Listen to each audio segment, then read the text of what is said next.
అంతరాయతిమిరోపశాంతయే శాంతపావనమచింత్య వైభవం తం నరం వపుషి కుంజరం ముఖే మన్మహే కిమపి తుందిలం మహః శరణం కరవాణి శర్మదం తే చరణం వాణి చరాచరోపజీవ్యం కరుణామసృణైః కటాక్షపాతైః కురు మామంబ కృతార్థసార్థవాహం శారదా శారదాంభోజవదనా వదనాంబుజే సర్వదా సర్వదాస్మాకం సన్నిధిః సన్నిధిం క్రియాత్ విమలపటీ కమలకుటీ పుస్తకరుద్రాక్ష శస్తహస్తపుటీ కామాక్షి పక్ష్మలాక్షి కలిత విపంచీ విభాసి వైరించి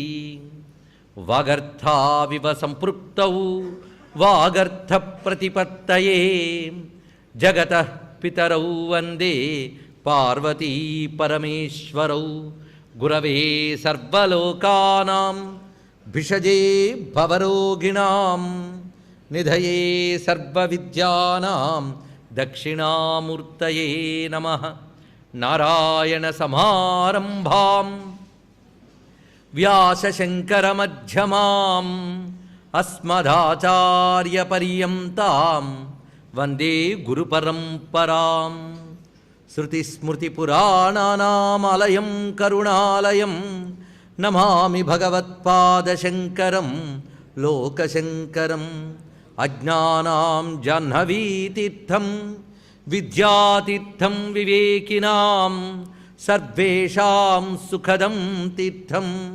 భారతీతీర్థమాశ్రయే శ్రీభారతీతీర్థమాశ్రయే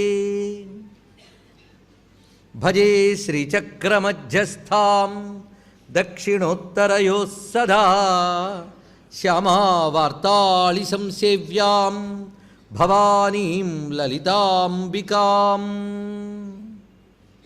శివాయ గురవే నమః శివాయ గురవే నమః శివాయ గురవే నమః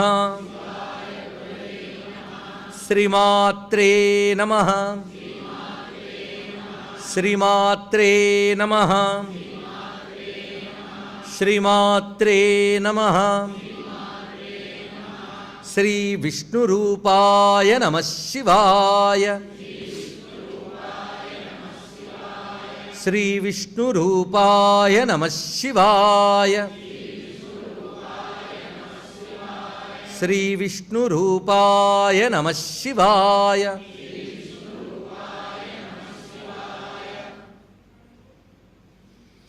శ్రీమాతా శ్రీమహారాజ్ఞి శ్రీమత్సింహాసనేశ్వరి శ్రీమాతా శ్రీమహారాజ్ఞి శ్రీమత్సింహాసనేశ్వరి శ్రీమాతా శ్రీమహారాజ్ఞి శ్రీమత్సింహాసనేశ్వరి నమో మహద్భ్యో ఋషిభ్యో గురుభ్యో నమః శ్రీ శారదాచంద్రమౌళీశ్వరాభ్యాం నమః శ్రీమజ్జగద్గురవే నమః జగదంబామయమైన సదస్సుకి నమస్సులు సమర్పణ చేసుకుంటూ వశిన్యాది వాగ్దేవతలు లలితా పరమేశ్వరి యొక్క అనుజ్ఞతో అనుగ్రహించిన హయగ్రీవ స్వామి వారు అగస్త్యుల వారికి తెలియజేసినటువంటి బ్రహ్మ విద్యా స్వరూపమైన లలితా రహస్యనామాల్లో నిన్నటి రోజున చరాచర జగన్నాథ చక్కర్రాజ నికేతన వరకు చెప్పుకున్నాం. సరిగ్గా మను విద్య చంద్ర విద్య నుంచి ప్రారంభమవుతున్న నామములు చంద్ర విద్యా నామములుగా చెప్పబడుతున్నాయి. చంద్రమండల మధ్యగా చారురూప చారుహాస ఇవన్నీ చంద్రమండల మధ్యగా అంటే బిందు మధ్యంలో ప్రకాశించే అమ్మవారి యొక్క స్వరూపము. అందుకే మొత్తం ఆ తల్లి చక్రరాజంలో భాషిస్తున్నది కనుక చక్రరాజ నికేతన. నిన్న చివరి మాట ఈనాటి ప్రవచనానికి మొదటి మాట. చక్రరాజము అన్నప్పుడు బాహ్యంగా మనం ఆరాధించేటువంటి శ్రీచక్రం మాత్రమే కాకుండా యంత్రము అనగానే శక్తి కేంద్రీకృతమైన చోటు అని చెప్పాం. అలా మనం పరిశీలిస్తే మన శరీరం అంతా శక్తిమయం. అప్పుడు మన శరీరమే యంత్రం. మన శరీరమే చక్రం. ఈ శ్రీచక్రాన్ని శరీరంలో ఎలా భావించాలో చెప్పినదే భావనోపనిషత్. అలాంటి భావన చేసినప్పుడే అమ్మవారి అనుగ్రహం పూర్ణంగా లభిస్తుంది, కేవలం భాగ్యం వల్ల లభించదు. అదే భావనాగమ్య. కేవలం భావనకు భగవంతుడు దొరుకుతాడనే తేలికపాటి అర్థం అందులో లేదు. భావనోపనిషత్తు యొక్క భావమంతా కూడా వాక్యంలో ఉన్నది. అలా ఇక్కడ మనం భావన చేయడానికి నిన్న చక్రరాజనికేతన దగ్గర శరీరమే శ్రీచక్రం ఎలా అయిందో చెప్పుకున్నాం. దాన్ని ఒక్కసారి భావన చేసుకుని వారి తర్వాత నామాల్లో ప్రవేశిద్దాం. నిన్న మనం ఒక పెద్ద శ్లోకాన్ని చెప్పుకున్నాం. దానిని సాధకుల ఉపయోగం కోసం శాస్త్రంలోనే అత్యంత క్లుప్తంగా కూడా చెప్పారు. అది మనం ఎక్కడ ధ్యానం చేసుకున్నా సరిపోతుందని.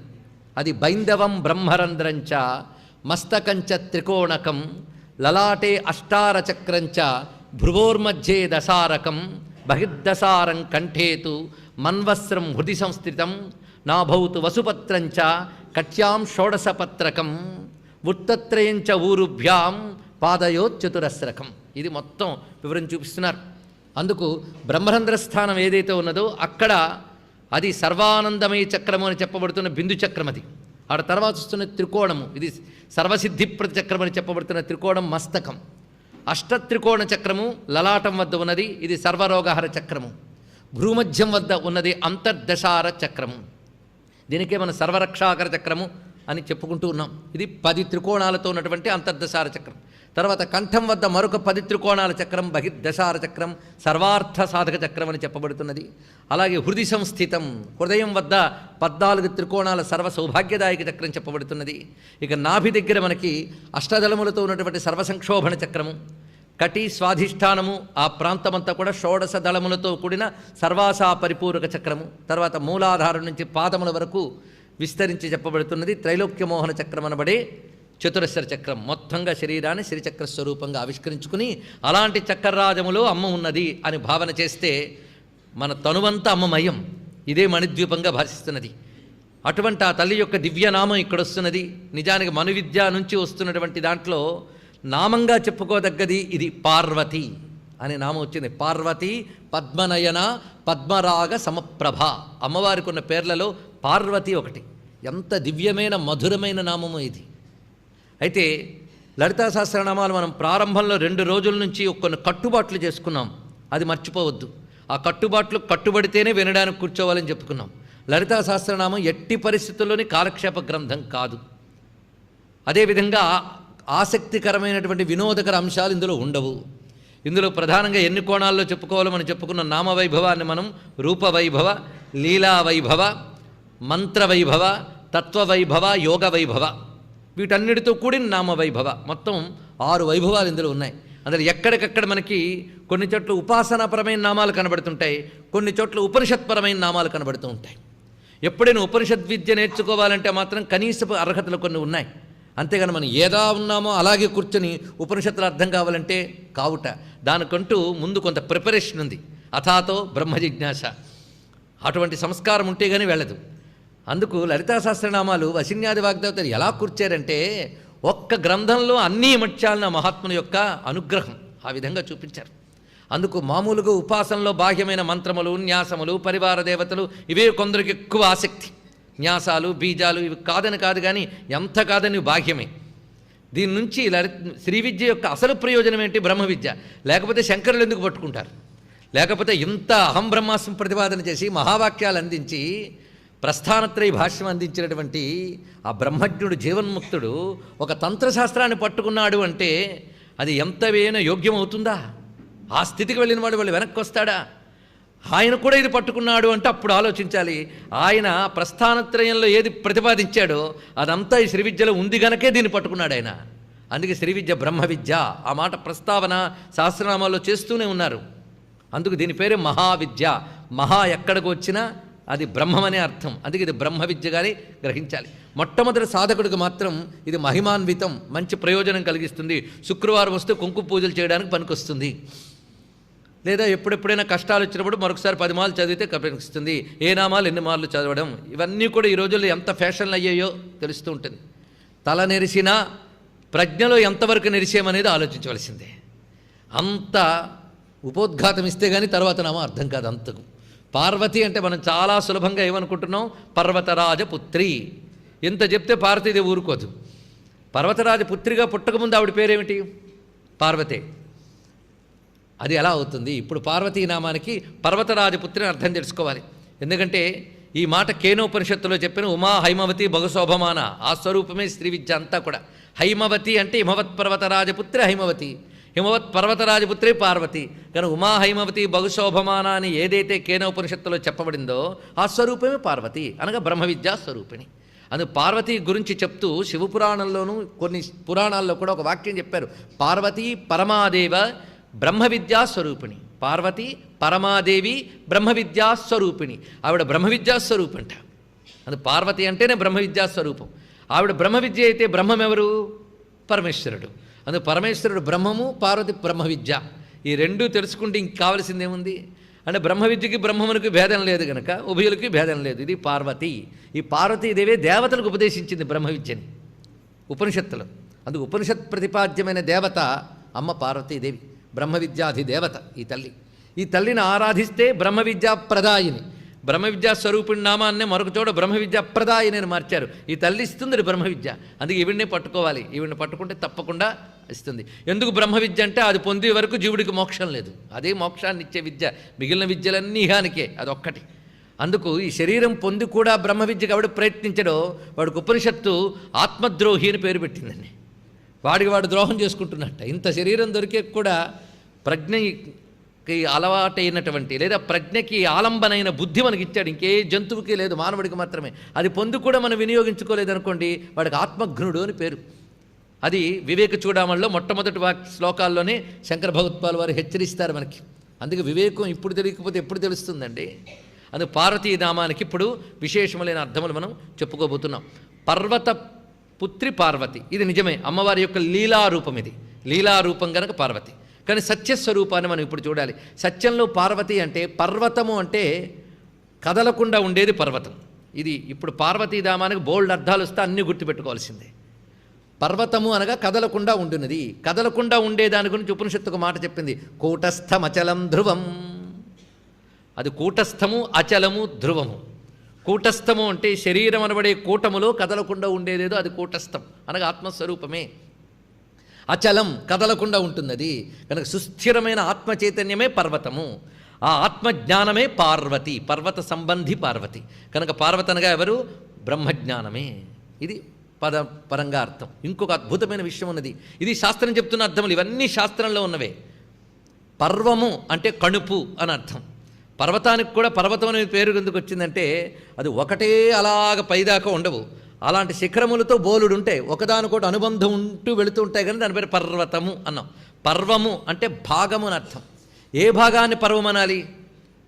దేనికి దానికి సంబంధం లేకపోతే పర్వం అనకూడదండి. అందుకే మహాభారతంలో పర్వములు పేరు పెట్టాడు ఆయన. పర్వములను పేరు పెట్టాడంటే ఒకదానికోదానికి అనుబంధం ఉంది గనక పర్వము అని పేరు పెట్టాడు. దేనికి అదే అయిపోతే దాని పేరు ఖండము అనాలి. ఖండం కాదు, అది పర్వము. పర్వము అని దేనికి అనాలంటే భాగం కనబడుతూ ఉంటుంది కానీ భాగం ఉండదు. దీనికి ఉదాహరణ ఏంటంటే మనకు చెరుకుకి పర్వము అంటాం, వెదురులో కూడా పర్వములు అంటాం. వెదురుకి చెరుకుకి కూడా పర్వము అనక కణుపు అని అర్థం. కానీ వెదురుకి చెరుకుకి కూడా కణుపులు ఉంటాయి. మీరు పరిశీలించితే కణుపు బట్టి భాగం తెలిసిపోతుంది మనకి. భాగం ఉంది కానీ భాగం లేదు అందులో. అంటే అర్థం ఏంటి? ఒక భాగానికి ఒక భాగం అనుబంధం ఉన్నది. అది భాగముగా కనబడుతున్నా ఏకముగా ఉన్నటువంటిది ఏదో అది పర్వతము. పర్వముగా ఉంటూ విస్తరించినది. తనోతి ఇది అని, తనోతి అంటే విస్తరించినది కనుక పర్వరూపేణ తనోతి, పర్వములుగా విస్తరించినది పార్వతి. ఇది విషయం అంట. పర్వములుగా విస్తరించిందంటే చక్కటి విషయం చెప్పాడు. పార్వతి అంటే ఎవరు? శక్తి కదా. శక్తి ప్రధానంగా ప్రపంచంలో 3 రూపాలతో వ్యాపించుంటుంది. ఇచ్ఛ, జ్ఞాన, క్రియ. ఈ మూడు ముక్కలు కాబట ఇచ్ఛా జ్ఞాన క్రియములు కలిపి ఒకే శక్తి.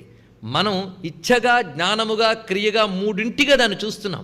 మూడింటిగా చూస్తున్నది ఒకటే అని తెలుసుకోవడానికి 3 పర్వములను ఇచ్ఛా, జ్ఞాన, క్రియ అనుకుని ఈ 3 పర్వములుగా కలిగిన ఒక శక్తిని పార్వతి అన్నారు. ఇచ్ఛా, జ్ఞాన, క్రియ అనే పర్వములు కలిగిన శక్తి పార్వతి. ఇప్పుడు 3వ అర్థంలోకి వచ్చాం. ఇంకొక పార్వతి చూడండి. సరిగ్గా మన దగ్గర ఒక చెరుకు విల్లు ఉంది.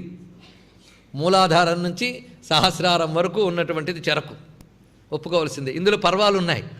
ఎన్ని పర్వాలు? ప్రధానంగా 6 పర్వాలు ఉన్నాయి. మూలాధార, స్వాదిష్ట, ఇవన్నీ ముక్కలు కావుగా ఒక్కొక్కటి ఒక్కొక్క కణుపే.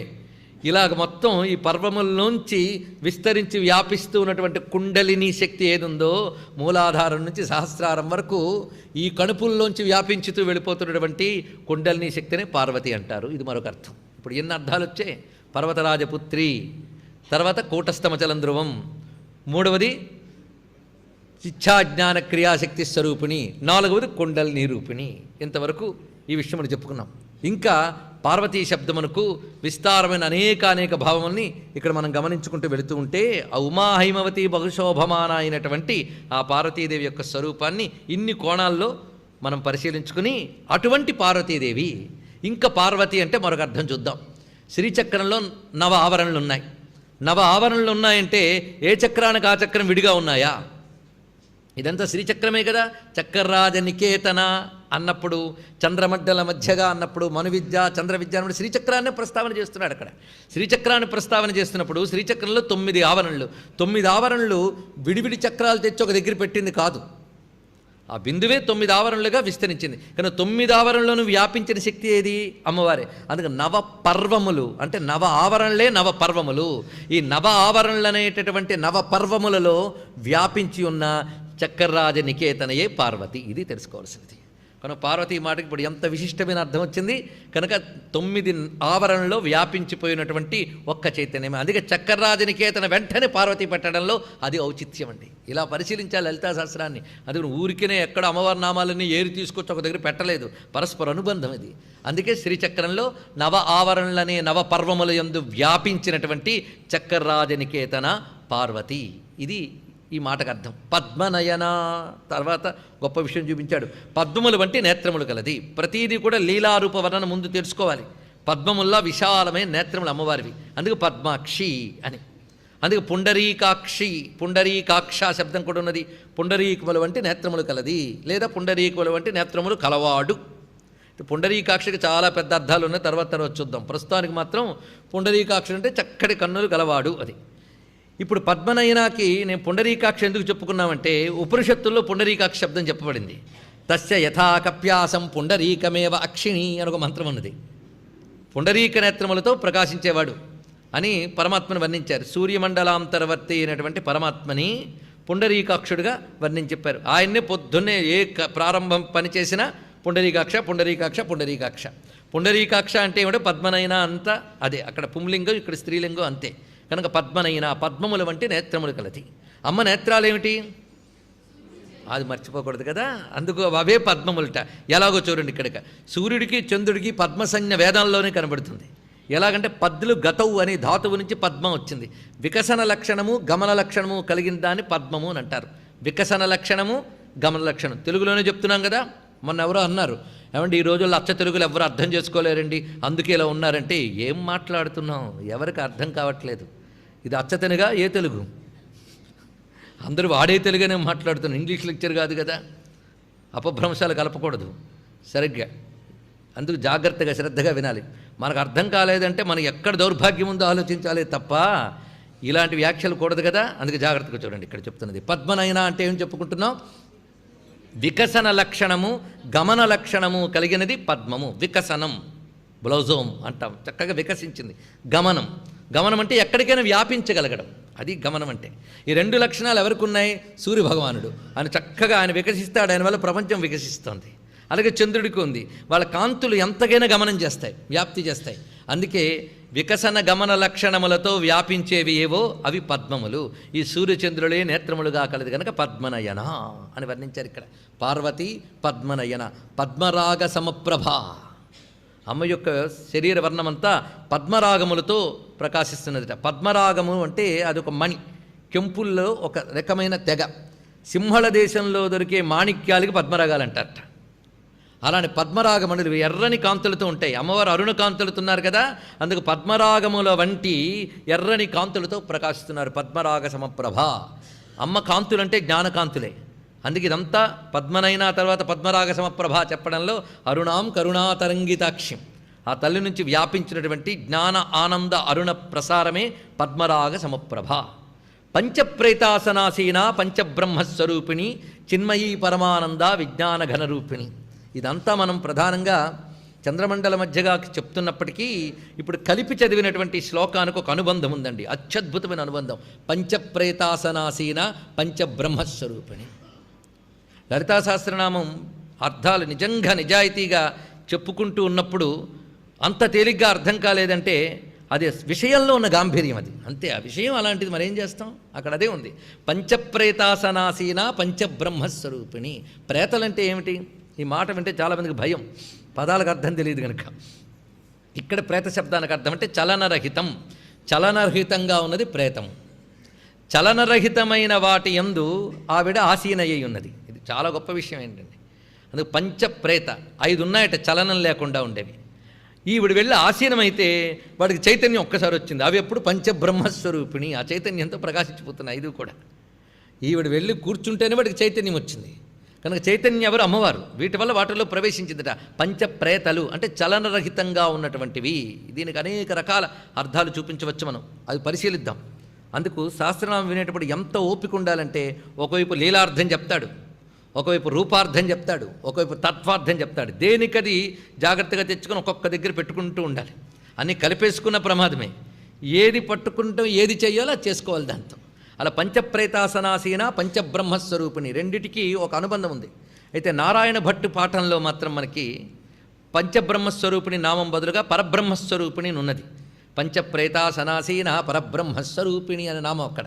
సరే, పంచబ్రహ్మస్వరూపిణిని ఎక్కువగా ప్రమాణంగా మనం తీసుకుంటున్నాం కనుక రెండుగా అర్థం చేసుకుందాం. పంచప్రేతలు అనగా బ్రహ్మ, విష్ణు, రుద్ర, మహేశ్వర, సదాశివ, వీళ్ళు పంచప్రేతలట.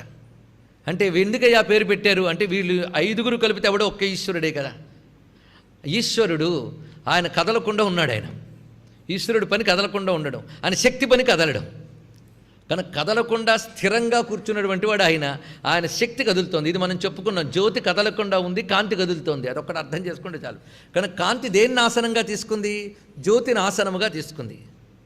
అలాగా ఆయన నిశ్చలంగా సాక్షిభూతంగా చూస్తూ ఉంటే పంచరూపములతో ఉన్నటువంటి ఈశ్వరుడిని ఆధారం చేసుకుని ఈవిడ వ్యాపించిపోతున్నది శక్తిగా.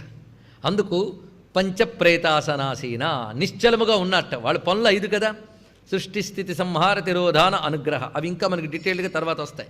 5 పనులు చేసినప్పుడు వాళ్ళకి మనం చైతన్యం ఉందంటాం. 5 పనులు చేయనప్పుడు కదలకుండా కూర్చున్నారు. ఆ కదలకుండా ఉన్న వాళ్ళల్లో 5 పనుల రూపంలో కదలిక తెచ్చింది ఈవిడ. కనుక కదలిక చైతన్యం ఈవిడ తెచ్చింది, వాళ్ళు మాత్రం కదలకుండా అన్నారు.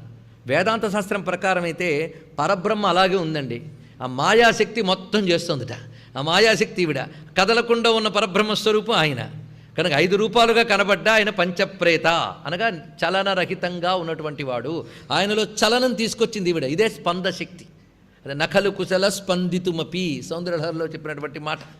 ఈ తల్లి యొక్క శక్తి లేకపోతే ఆయన కూడా చలించట్లేదు కదా. అందుకు నచే దేవం దేవో నఖలు కుశల స్పందితుమపి. అందుకు ఆయనలో ఈవిడ స్పందనగా ఉంటేనే కదలిక. లేనంతసేపు ఆయన స్పందన లేనప్పుడు ఏమన్నారు? కదలిక లేకుండా ఉన్నవాడు. కదలిక లేకుండా ఉన్నవాడు పంచప్రేతలు. కనుక పంచప్రేతాసనాసీన పంచబ్రహ్మస్వరూపిణి. ఈ అర్థం తీసుకుంటే మనందరికీ బాగా అలవాటైన ఒక చిత్రం ఉన్నది. అమ్మవారు ఒక ఆసనం మీద కూర్చుని ఉంటారు. ఆసనాలకు 4 కోళ్లల్లో 4, మధ్యలో బల్ల. ఈ సబ్జెక్ట్ అయితే మళ్ళీ మరొక చోటు వస్తుందండి. సృష్టికర్త్రి బ్రహ్మరూపాది గురించి మళ్ళీ వస్తుంది అక్కడ. కనుక ఆ అర్థాన్ని ఇక్కడ భావించిన, ఈ అర్థాన్ని అక్కడ భావించిన ఒకదాని కూడా సహకారం అవుతాయి. ఇప్పటి వరకు పంచప్రేతాసనాసీన పంచబ్రహ్మస్వరూపిణి అంటే ఇదే అర్థం చెప్పుకున్నాం కదా, సంతోషం. ఇప్పుడు మరొక అర్థంలోకి వెళదాం. ఎందుకు అర్థంలోకి వెళ్తున్నామంటే తర్వాత వాక్యాలు చాలా గట్టివండి. వీడికి ఉపనిషత్తు తప్ప మరో దిక్కు లేదు. మిగిలిన వాటికైతే లీలార్థం ఈ అర్థం చెప్పాం కానీ వాడికి ఏకార్థమే. తర్వాత వాటికి ఒకటే అర్థం, ఉపనిషద్ అర్థం తప్ప మరొకటి లేదు. కనుక అది అర్థం కావాలంటే దానికి దీనికి లింక్ చెప్పాలి. లేకపోతే అందుకే ఇది లీలలోంచి తత్వంలోకి తీసుకెళ్ళాడంటే ఏమిటి లింక్? పంచబ్రహ్మస్వరూపిణి అన్న తర్వాత వెంటనే చిన్మయీ పరమానంద విజ్ఞానఘన రూపిణి ధ్యానధ్యాతృధ్యేయ రూప అక్కడికి తీసుకుపోయాడు. ఆ విషయములేవి ఇది పూర్తిగా ఉపనిషత్ విషయం. ఇది ఏంటో చూద్దాం. ఇక్కడ మనకి తైత్రీయ ఉపనిషత్తు అంతా చెప్తున్నాడు. ఇప్పుడు పంచప్రేతాసనాసీనాకు మరొక అర్థం తెచ్చుకుందాం. పంచప్రేతలు అంటే చలనము లేకుండా ఉండేవి, జడ పదార్థములు అని అర్థం. ఈ జడాలలో చైతన్యం ప్రవేశిస్తే వాటిలో కదలికి వచ్చింది. ఎలాగంటే ఇప్పటి వరకు ఇక్కడ మైకు పెట్టారు, బల్బు పెట్టారు, అన్నీ ఉన్నాయి సాయంత్రం వరకు.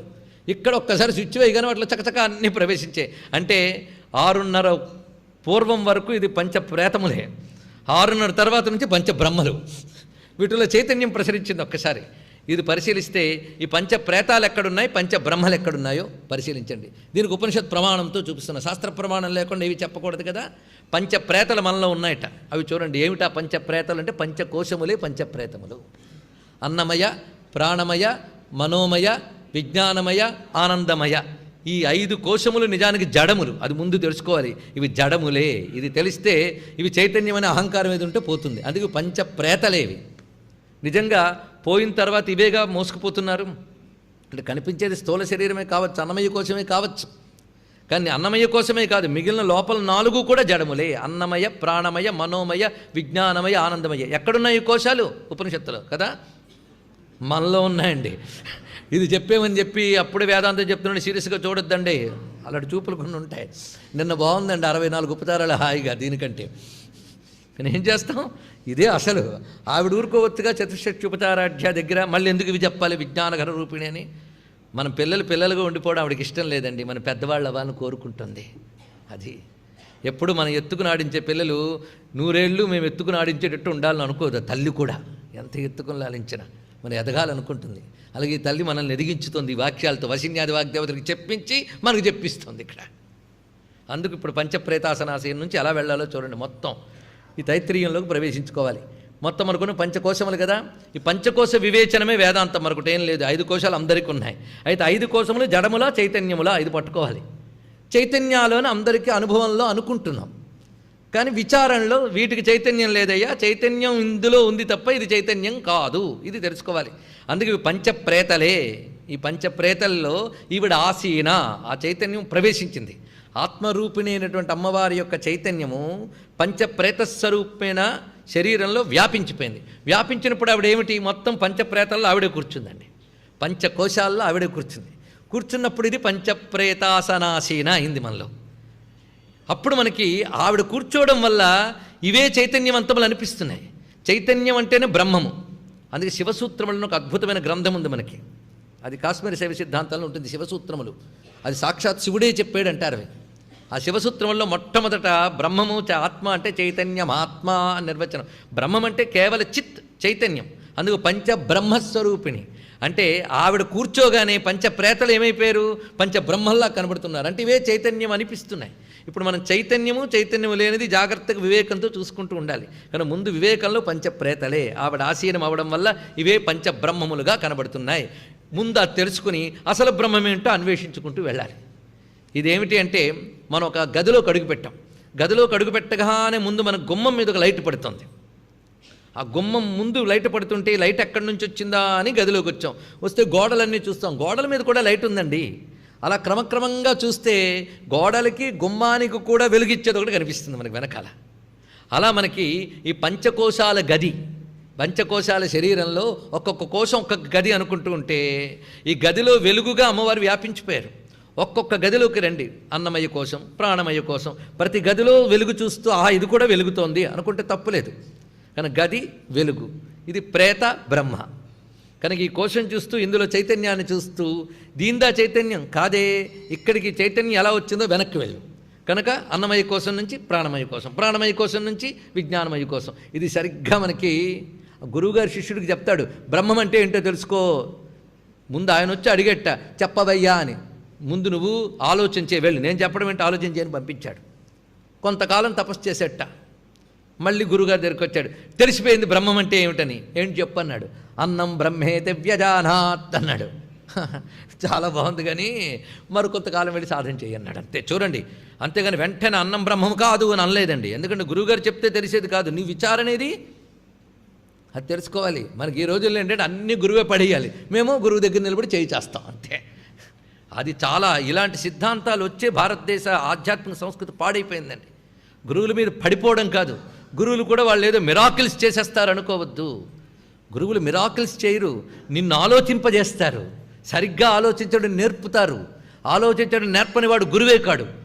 నేను నీకు తీర్థాలు ఇస్తుంటా, విభూతులు ఇస్తుంటా, నువ్వు తరించిపోతావు అంటే వంచన. అది అంతే.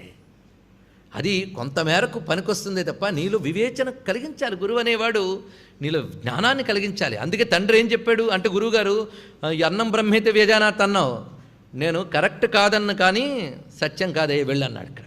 ఇప్పుడు గదిలో వెలుగుంది, గదియే వెలుగు అన్నట్ట. ఆ గదియే వెలుగా మరి కొంచెం ఆలోచించి వెళ్ళు. మళ్ళీ కొంతకాలం కాదండి అన్నం కాదు. ఇప్పుడు మరొకటి తెలుసుకున్నాడు ఏంటంటే ప్రాణో బ్రహ్మేతి వ్యజానాత్ అన్నాడు. అబ్బా చాలా బాగుంది, కొంత దాకా వచ్చావు, రెండో గదిలోకి వచ్చావు, వెళ్ళి మళ్ళీ వెళ్ళు అన్నాడు.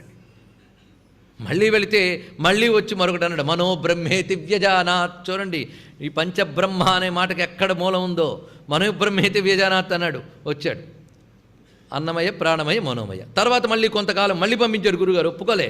చూసారా ఆధ్యాత్మిక సాధన అంటే అంత తేలిక కాదు, తలలో పగిలేలా ఆలోచించాలండి. ఆలోచించడానికి కావలసినటువంటి స్టెబిలిటీ యమనియమాల ద్వారా ఆసన యోగాల ద్వారా తెచ్చుకోవాలి, లేకపోతే స్టెబిలిటీ రాదు. ఆలోచించబడి నిద్ర వస్తుంది, బుద్ధికి పని చెప్తే నిద్ర వస్తుంది. మ్యాథమెటిక్స్ క్లాస్ చెప్తున్నప్పుడు కొందరు ముందు వరుసల్లోనో వెనక వరుసల్లో కూర్చున్న వాళ్ళు కొందరు చురుగ్గా రాసుకుంటుంటారు, కొందరు పిల్లలు భలే నిద్రపోతుంటారు. ఆ మాస్టర్ కోపం వచ్చి చాక్ పీసులు డస్టర్లు విసరడాలు అందరికీ అనుభవాలే. ఇక్కడైతే ప్రవచనం పాఠం కాదు, అందుకే అవేం జరగవు. మహా అయితే నిద్ర వచ్చిందండి వాళ్ళ ప్రవచనం నింద వేస్తాం. అప్పుడైతే టీచర్ని నిందించలే, ఎక్స్ట్రా క్లాసులు చెప్పించుకుని మరీ విన్నాం. ఇప్పుడు అలా విన్నాం, ఎందుకంటే మనకు ఆధ్యాత్మికత పాఠం అంత సీరియస్గా తీసుకోం, కాలక్షేపం అంతే, పురాణ కాలక్షేపం. టీవీ సీరియల్ మీద పెట్టిన వాటి కాన్సన్ట్రేషన్ కూడా పెట్టాం, కాలక్షేపం కావాలి. ఎంత ఎంటర్టైన్ చేశారు, ఎంత జోకులు వేయించారు, ఇదే మిగిలింది మనకు ఆఖరికి. ఇంత గట్టిగా చెప్తున్నాం అనుకోదు, ఇది పాఠమే, లలితా సహస్రనామం పాఠమే, అది కాలక్షేపం కాదు. ఇంకేదైనా పట్టుకుని రెండూ చెప్పచ్చు, పాఠం చెప్పచ్చు, కాలక్షేపం చేయాలి. లలితా సహస్రనామం పట్టుకుంటే పాఠమే, లేకపోతే అమ్మ కొడుతుంది, ఏం చేస్తాం? నన్ను అడ్డం పెట్టుకుని పిచ్చి కబుర్లను ఆడతావా అంటుంది, నన్ను ఏం చేయమంటారండి. కానీ ఎక్కడి దాకా వచ్చాడు, అన్నం బ్రహ్మేతి వ్యజానాత్, చిట్ట చివరికి ప్రాణం బ్రహ్మేతి వ్యజానాత్, మనో బ్రహ్మేతి వ్యజానాత్, విజ్ఞానం బ్రహ్మేతి వ్యజానాత్ వరకు వచ్చాడు. ఇంకా వెళ్ళవయ్యా అన్నాడు. వెళ్ళి మళ్ళీ ఆలోచించాను, ఆనందో బ్రహ్మేతి వ్యజానాత్. ఆ తర్వాతే మిగిలిన పాఠం అంతా కూడా. అంటే ఇప్పుడు ఎన్ని బ్రహ్మలు వచ్చాయి మీరు చూడండి. అన్నం బ్రహ్మేతి వ్యజానాత్ అంటే అన్నమయ కోసమే బ్రహ్మము వచ్చిందా లేదా. తర్వాత ఎలా వచ్చాడు, ప్రాణం బ్రహ్మేతి, ప్రాణమే బ్రహ్మము. అక్కడ బ్రహ్మశబ్దం ఉంది చూడండి. వాడు ఊరికనే ఆలోచించలేదండి, వాడు ఎలా ఆలోచించుంటాడు, పిచ్చి ఆలోచన కదా, ఉపాసన చేశాడు. అన్నం బ్రహ్మేతు ఉపాసీత, ఉపాసన అదే బ్రహ్మమని తెలుసుకున్నాడు. అలా తెలుసుకుంటేనే తర్వాత దానికి వెళ్ళగలిగాడు. దాన్ని అది బ్రహ్మముగానే తెలుసుకుంటే, ఇక్కడ వెలుగును బాగా అర్థం చేసుకుంటేనే కదా తర్వాత దానికి నువ్వు వెళ్ళి వెలుగేమిటో తెలుసుకోగలవు. అందుకు ముందు అన్నం బ్రహ్మముగా ఉపాసించితే కొన్ని సిద్ధులు వస్తాయండి. అన్నమే బ్రహ్మమును ఉపాసన చేస్తే అన్నాదేవ కల్విమాన భూతాని జాయంతి. గురువుగారు చిన్న క్లూ ఇచ్చారండి విచారణకి, ఊరుకుని వెళ్ళిపోమనలేదు. బ్రహ్మం అంటే ఏంటో చెప్తాను, దాన్ని బట్టి నువ్వు ఆలోచించన్నాడు. దేని నుంచి ఈ ప్రపంచం పుడుతుందో, దేనివల్ల ఈ ప్రపంచం పెరుగుతుందో, దేనిలో లయమవుతుందో అదే బ్రహ్మము. మనం ముందు చెప్పిన శ్రీమాత అక్కడొచ్చింది ఆ మంత్రం. అది యతో వాయమాని భూతాని జాయంతే ఏన జాతాని జీవంతి యత్ ప్రయత్య విసింవసింతి, ఇది బ్రహ్మము, తద్విజిజ్ఞాసస్వ, అది నువ్వు తెలుసుకో వెళ్ళన్నాడు. ఇప్పుడు గురుగారు చెప్పిన దగ్గర పెట్టుకున్నాడండి. దేని నుంచి పుట్టింది, దేని నుంచి పెరిగింది, దేనిలో లయమవుతుంది ఆలోచించాడు. ఫస్ట్ ఆలోచన వచ్చింది, అన్నం వల్ల పుట్టింది, అన్నం వల్ల పెరుగుతుంది కనుక అన్నమే. అలాగా అప్లై చేసుకొస్తాడు. ఎక్కడెక్కడ అన్నాద్ భవంతి భూతాని, నిజమే, సత్యమే. అక్కడ అన్నమే బ్రహ్మమని ఎవడైతే ఉపాసన చేస్తాడో వాడికి అన్నం బాగా లభిస్తుందండి. అన్నం బహుకుర్వీత అన్నం అనింద్యాత్. అన్నం చాలా మంచిది. అన్నమే బ్రహ్మమును ఉపాసిస్తే ఎన్ని అద్భుతాలు జరుగుతాయో వేరే విషయం. ఎందుకంటే బ్రహ్మం అన్నంలో కూడా ఉందిగా. గదియే వెలుగు అనుకుంటే తప్పు లేదు, ఎందుకంటే గదిలో కూడా వెలుగుంది, తప్పేమీ లేదు. అందుకే అన్నమే బ్రహ్మము. తర్వాత మరి కొంచెం ఆలోచించాడు, స్టెప్ వెతుకుతున్నాడండి. గురువుగారికి చాలా సంతోషం కలిగింది. ఇంకా వెళ్ళవయ్యా, ఇంకా అన్నిటికీ సూత్రం మాత్రం కూడా యతో వయమాన భూతాని జాయంతే. అలా ఇక్కడ వరకు మనోబ్రహ్మ, అన్నం బ్రహ్మ, ప్రాణం బ్రహ్మ, విజ్ఞానం బ్రహ్మ అంటే ఎన్ని బ్రహ్మలు వచ్చాయా? ఆనంద కోసం వరకు 5 బ్రహ్మలు వచ్చేయలేదు. ఇప్పుడు చెప్పండి, పంచబ్రహ్మస్వరూపిణి అయిందా లేదా? కనుక అక్కడ పంచబ్రహ్మస్వరూపిణి మాటలు ఎంత అందంగా చెప్పాడు చూడండి. పంచప్రేత ఆసీన పంచబ్రహ్మస్వరూపిణి. పంచప్రేతల్లో కూర్చుందిట, అంటే జడమునందు చైతన్యం ఉంది, అందులో ఉన్న చైతన్యం ఆవిడ రూపం. అందుకే పంచబ్రహ్మస్వరూపిణి. పంచకోశాల్లో చైతన్యము ఆవిడ స్వరూపమే. అందుకే అన్నకోశంలో చూస్తే అన్నం బ్రహ్మేతి వేజానాత్, ప్రాణమయ కోశంలో చూస్తే ప్రాణం బ్రహ్మేతి వేజానాత్, విజ్ఞానమయంలో విజ్ఞానమయం బ్రహ్మేతి, మనోమయంలో మనోబ్రహ్మేతి, ఆనంద కోశంలో ఆనందో బ్రహ్మేతి. ఇది విచారండి. అందుకు పంచబ్రహ్మలు అక్కడ ఏం చెప్పారు, అది పంచబ్రహ్మస్వరూపిణి. ఇది ఎలా అన్వయించావయ్యా అంటే తర్వాత చెప్పిన చిన్మయి పరమానంద వల్ల. ఇప్పుడు ఏమొచ్చాడు తర్వాత, పంచబ్రహ్మలు అయిపోయిన తర్వాత 5 బ్రహ్మమేనా? ఒప్పుకోనండి అన్నాడు. ఆవిడ ఆయనే 5 బ్రహ్మము కాబట. ఐదింటి యందు బ్రహ్మం యొక్క చైతన్యం వ్యాపించి ఉంటూ ఐదింటికి అతీతంగా కూడా ఉంది. ఇక్కడ మీకు తెలుసుకుంటే మరొక మంత్రం వస్తుంది, పంచకోశాంతరస్థిత. అక్కడ సులభమైపోతుంది మీకే. మొత్తం విచారణ అంతా పంచకోశ విజ్ఞానమే. అందుకే వివేక చూడమలో శంకర భగవత్పాలు వారు బ్రహ్మజ్ఞానానికి పంచకోశ విచారణ మొత్తం చెప్పాడు. శివగీతలో శివుడు కూడా పంచకోశ విచారణమే చెప్పాడు. అదే ఇక్కడ చూపిస్తున్నాడు. కనుక పంచప్రేత పంచబ్రహ్మ ఇది తెలుసుకో. పంచకోశములు జడములే, అందులో చిత్ స్వరూపునిగా వ్యాపించున్న అమ్మను మాత్రమే ఇప్పుడు బయటికి తీస్తే ఇప్పుడు నువ్వు అమ్మ అంటే ఎవరు? కోశము కాదు, కోశములో వ్యాపించిన చిత్తు మాత్రమే. ఇప్పుడు కోశముల యందు ఆవిడ వ్యాపించిపోయి కోశమంతా ఆవిడే అనిపించింది, చైతన్యం అనిపించింది. కానీ కోశమంతా చైతన్యమే ఆవిడని దృష్టిలో వెతుకు, అప్పుడు చిత్ మాత్రమే కదా. కనుక పంచకోశముల యందు ఆవిడెవరు? పంచకోశములు కాదు, చిత్తే. ఆవిడ ఉండడం వల్ల ఇవన్నీ చైతన్యవంతముగా కనబడ్డాయి. కనుక అక్కడున్నప్పుడు ఆవిడ చైతన్యముగా వ్యాపించిపోయింది. కనుక వ్యాపించిపోయి ఉన్న చిత్త ఆవిడ. కనుక పంచబ్రహ్మస్వరూపిణైన ఆవిడ చిత్తుగా ఉంది కనుక చిన్మయి. తర్వాతి మాట ఇక్కడ పంచబ్రహ్మస్వరూపుని చిన్మయి. చూడండి ఉపనిషద్ వివేచన ఎంత సులభంగా చూపిస్తున్నారు. మొత్తానికి హరిప్రసాద్ గారు లలితాశాస్త్రం చెప్పండి అని పేరుతో నా చేత ఉపనిషత్తులు చెప్పిస్తున్నారు. నేను కాదు, వశిన్యాది వాగ్దేవతలు చెప్పిస్తున్నారు.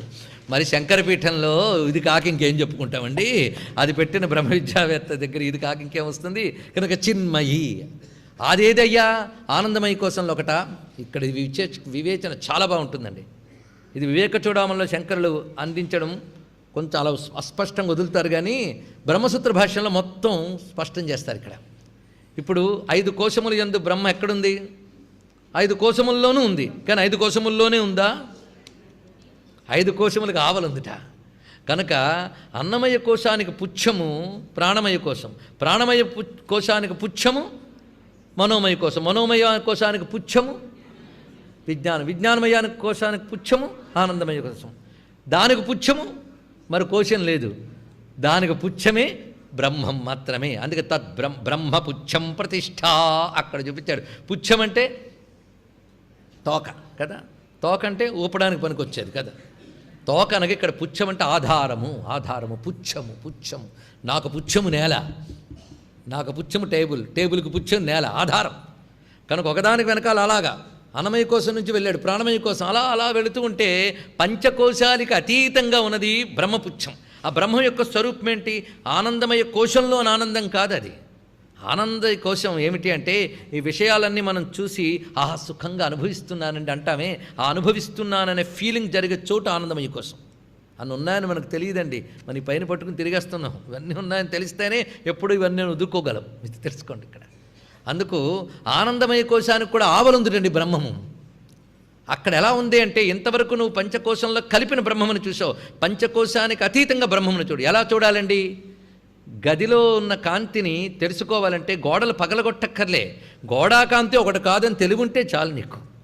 అలా ఇక్కడ ఏం చేయాలంటే పంచకోశంలో వ్యాపించిన చైతన్యాన్ని మాత్రమే చిన్మయిని మాత్రమే బయటికి తీయగానే అప్పుడు తెలుస్తుంది ఆవిడ మాత్రమే పరమానంద. బ్రహ్మం అనగా కేవలం ఆనంద రూపం కదా, పరమానంద. అబ్బా, మరి ఇంత దీనికి విజ్ఞానం అనే చైతన్యం ఎవరి వల్ల వచ్చింది? దీనివల్ల వచ్చింది, ఈ పరమానంద రూపిణి వల్లే వచ్చింది. మొత్తం 5 కోశములకి వెలుగు కానీ చైతన్యము కానీ దీని మీద మనకు మక్కువ కానీ కలిగింది అంటే మక్కువ కలిగించడానికి కావలసిన చైతన్యం ఆవిడ అండి. లేకపోతే ఇంకేమిటి? సృష్టిలో ఒక్క మాట చెప్తా, వేదాంతం అనగానే తలపట్టుకోక్కర్లేదు. ఇంతమంది ఇక్కడ కూర్చున్నామే, ఏ ఒక్కరమైనా వారిని వారు భావించేటప్పుడు నేననగా ఎముకల గూడు, రక్తపు ధార, మాంసపు ముద్ద అని అనుకుంటున్నారా? చెప్పండి ఒక్కసారి. నేను అని ఫీలింగ్ వచ్చినప్పుడు ఏమనిపిస్తుంది? ఏదో తెలియదు కానీ ఇది మాత్రం కాదు కదా. అది అవునా లేదో పక్కన పెట్టండి, ముందు ఫీలింగ్ చెప్పండి. ఇది కాదు కదా, ఇది కాదనేది నీకు అనిపిస్తుంది కదా. అనిపించకపోతే నువ్వు నీ ఎముకలు కూడా ఫోటో ఇంట్లో పెట్టుకోగలవా? ఏమిటి, ఎక్కడున్నాం మనం? కాదు కదా, దీనిలో ఉన్నది ఏదో నేను, అది నీకే మామూలుగానే తెలుస్తుంది. విచారణ చేయలేదు, వచ్చింది బాధ అక్కడ. కనుక వీటన్నిట్లో చిత్ ఒకటి ఉన్నది, ఆ చిత్తును వెళ్ళు, అది పరమానంద, అదే అసలు జ్ఞానం. దానివల్ల ఇవన్నీ జ్ఞానం ఉన్నట్టుగా చైతన్యమైనట్టుగా కనబడుతున్నాయి. కనుక అసలు సాలిడ్ జ్ఞానం ఏది? అది. ఇప్పుడు గదుల్లో కాంతి ఉన్నా సాలిడ్ కాంతి దేంది? జ్యోతిదేగా. సాలిడ్ కాంతి జ్యోతిదే కానీ సాలిడ్ కాంతి గదిది కాదు. సాలిడ్ అనే మాట ఎందుకు వాడుతున్నామో గుర్తుపెట్టుకోండి. సాలిడ్ కాంతి గదిది కాదు, అక్కడ నుంచి ప్రసరించింది. అలాగే అందుకే పంచకోశాల్లో ప్రసరిస్తుంది ఆ చైతన్యం. అలా క్రమంగా ఇది అలవాటైపోయి ఇది వెలుగు అనుకుంటున్నా, వెనక్కి చూడలేదు గనక. ఇప్పుడు చూసావు వెనక్కి, తద్ బ్రహ్మపుచ్చం ప్రతిష్ఠ, బ్రహ్మపుచ్చం ప్రతిష్ఠ వెనకాల పుచ్చమై ఉన్న బ్రహ్మమును తెలుసుకో. ఆ వెలుగే పంచకోశాలు వెలిగిపోతుంది తెలుసుకో. ఆ వెలుగే పరమానంద, అది విజ్ఞానం యొక్క సాలిడ్ ఫారం, అదే విజ్ఞాన ఘన రూపిణి అన్నాడు ఇక్కడ. విజ్ఞాన ఘనం, ప్రజ్ఞాన ఘనం, ఈ మాట ఉపనిషత్తులు ఎంత వాడతారండి. ప్రజ్ఞాన ఘనం, విజ్ఞాన ఘనం, ఇవన్నీ కూడా అసలు విష్ణు శాస్త్రంలో ఇవే వస్తాయండి. శివస్తోత్రాల్లో కూడా ఇవే ఉన్నాయి. కానీ మనకి స్తోత్రం చదివితే క్రింద రాస్తాడే, ఎప్పటే శృణుయాద్యాపి విద్యారంభే వివాహే చ ప్రవేశే నిర్గమే తదా, అవి మనకు నచ్చుతాయి. విద్యార్థి లభతే విద్యాన్ ధనార్థి ధనమస్నుతే, ఆ కిందదే అక్కడేం చెప్పాడో మరి వద్దు మనకి. కావాలంటే పంచుతాం ప్రింట్ చేసి అందరికీ కూడా. కానీ ఏం చెప్పాడో ఆలోచించాం, వచ్చింది అదే బాధ. అందుకే బ్రహ్మజ్యోతి స్వరూపుడు పరమాత్మ అని అంటే ఏమిటి అది అక్కడ అర్థం. కానీ అమ్మవారు ఎవరు? విజ్ఞాన ఘన రూపిణి పరమానంద. పరమానంద అంటే ఆనందం, విజ్ఞాన ఘన రూపిణి అంటే జ్ఞానం. రెండు కలిపితే జ్ఞానము ఆనందము. ఇదే పరమాత్మ స్వరూపం, మరొకటి కాదు. జ్ఞానానందమయం దేవం అన్న ఇదే ఇక్కడ. కానీ విజ్ఞాన ఘన రూపిణి, ఆ విజ్ఞాన ఘన రూపిణి తెలుసుకున్నాక అప్పుడు ఇంకేం మిగిలిందయ్యా? ఇప్పటి వరకు విచారణ చేసావు కదా, విచారణ చేస్తున్నప్పుడు దేన్ని విచారణ చేసావు నువ్వు? ఒకటి ఆలోచించండి. బ్రహ్మం అంటే ఏమిటో విచారణ చేసావు కదా, అప్పుడు బుద్ధి దేని యందు నిలిపావు నువ్వు? దేని యందు బుద్ధి అన్వేషిస్తామో అదే దొరుకుతుంది, అంతే కదా. మనం నేల మీద రూపాయి కాసు పడిపోయింది, వెతుకుతూ ఉన్నాం. వెతుకుతున్నప్పుడు మనం దేన్ని ధ్యానిస్తూ వెతుకుతాం చెప్పండి? ఉదాహరణకి మన ఊహలో రూపాయి కాసే ఉంటుంది. ఆ రూపాయి కాసు ధ్యానం చేస్తూ వెతుకుతూ ఉంటాం. నేను ఊహలో ఉన్న రూపాయి కాసు లాంటిది కిందన పడితే అప్పుడు పట్టుకుంటాం. కానీ రూపాయి కాసు దొరికే వరకు ఎక్కడుంది? నీ ఊహలో ఉంది. రూపాయి కాసు ధ్యానం చేస్తూ వెతుకుతున్నావా లేదా? లేదా రూపాయి కాసు ఎలా ఉంటుందో మర్చిపోతే నువ్వు ఇక్కడ వెతకలేవు. కనుక మనస్సులో తెగ వెతుకుతున్నావు. కనుక ఇప్పుడు పంచకోశాలలో ఉన్న బ్రహ్మము నువ్వు ఏం చేస్తున్నావు? విచారణ చేస్తున్నావు. విచారణ దేంతో చేస్తారు? అది బుద్ధితో విచారణ చేస్తారు. మనసు సంకల్ప వికల్పాలు, విచారణ బుద్ధి. విచారణ నిలపాలి కాన్సన్ట్రేట్గా. అప్పుడు నీ విచారణ దేనిది ఏది చైతన్యమో దాని మీద దృష్టి పెట్టుకుంటూ వెళ్ళావు కదా. దృష్టిని నిలిపితే దాని పేరు ధ్యానం. ధ్యానం దేంతో చేసావు? మళ్ళీ అడుగుతున్నావు. బుద్ధే కదా. అంటే ఏంటి? జ్ఞానమే కదా. జ్ఞానంతోనే విచారణ చేసే కదా. విచారణ చేసింది ఏది? జ్ఞానం. ఇప్పుడు చివరికి తెలుసుకుంది ఏంటి? జ్ఞానం. అప్పుడు విచారణ జ్ఞానం రెండు ఒకటి అవునా కదా? వెలుగు ద్వారానే వెలుగును తెలుసుకున్నాం. ఇప్పుడు వెలుగు ఒకటే కదా. కనుక జ్ఞానము వచ్చేటప్పుడు కలిసిపోయిందా లేదా? కనుక ధ్యానధ్యాతృధ్యేయ రూపా, తర్వాత వాక్యం అండి ఇక్కడ. ధ్యానధ్యాతృధ్యేయ రూప. చూడండి, ఇది ఇప్పుడు చెప్పండి వాక్యములు. ధ్యానము, ధ్యాత, ధ్యేయము మూడు ఒకటే అని తెలియబడినప్పుడు అమ్మ అర్థమవుతుంది. అంతవరకు అర్థం కాదు. విడివిడిగా ఉన్నంతకాలం అర్థం అవ్వదు. ఒక్కటయ్యాక ఏది ఉందో అది అమ్మవారు. ఏకస్థితి వస్తేకే అమ్మవారు. అయితే ఏకస్థితి వచ్చే వరకు మూడు ఉంటాయి. సాధన ప్రారంభించే మనగానే మూడు ఉన్నాయి. ప్రారంభంలో మూడు ఉంటాయి, కొనసాగింపులో మూడు ఉంటాయి, సిద్ధికి వచ్చేప్పటికి ఒకటే ఉంటాయి. ఇది తెలుసుకోవాల్సింది. అందుకు మనం ధ్యానం చేసాం. ఎవరిని? పరమాత్మ అంటే ఏమిటో ధ్యానం చేసాం. బుద్ధితోనే చేయాలి. ఇది చేతులతో చేసేది కాదు.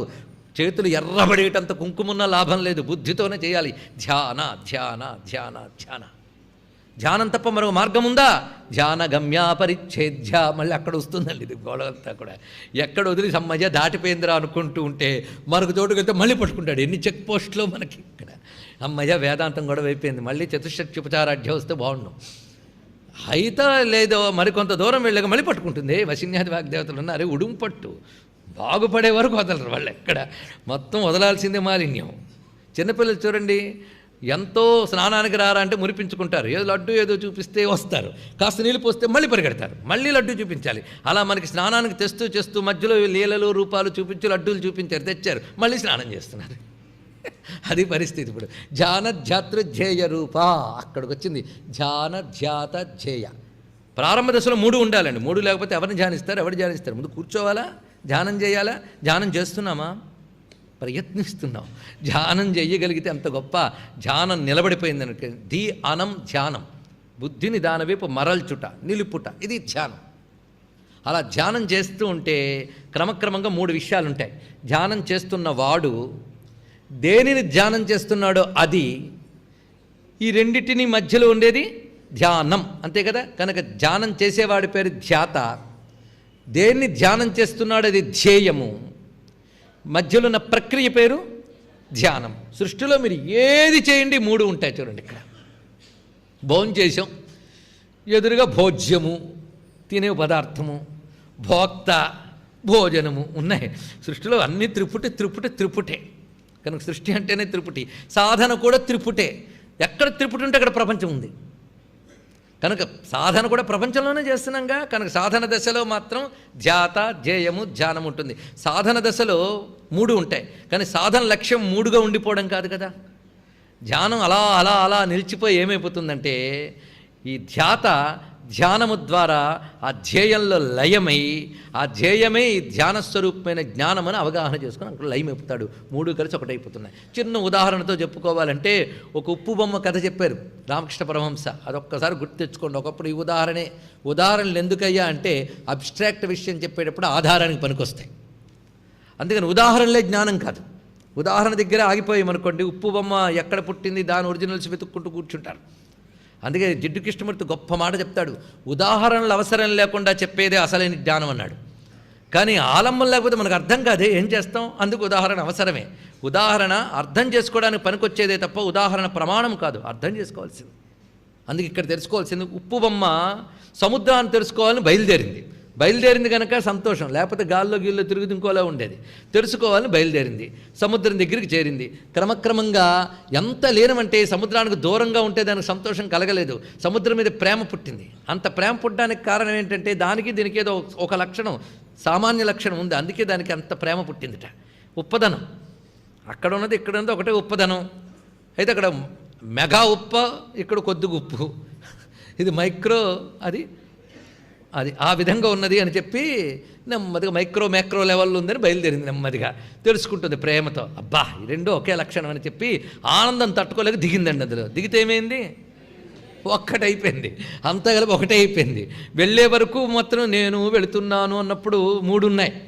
తానున్నది, వెళ్ళడం ఉంది, సముద్రం ఉంది, 3 ఉన్నాయి. ఇప్పుడు 3 కలిసి ఏమయ్యాయి? ఒకటైపోయింది. ఒకటైనప్పుడు ఏమైపోయింది? ఉప్పు బొమ్మ అనంతమైపోయింది.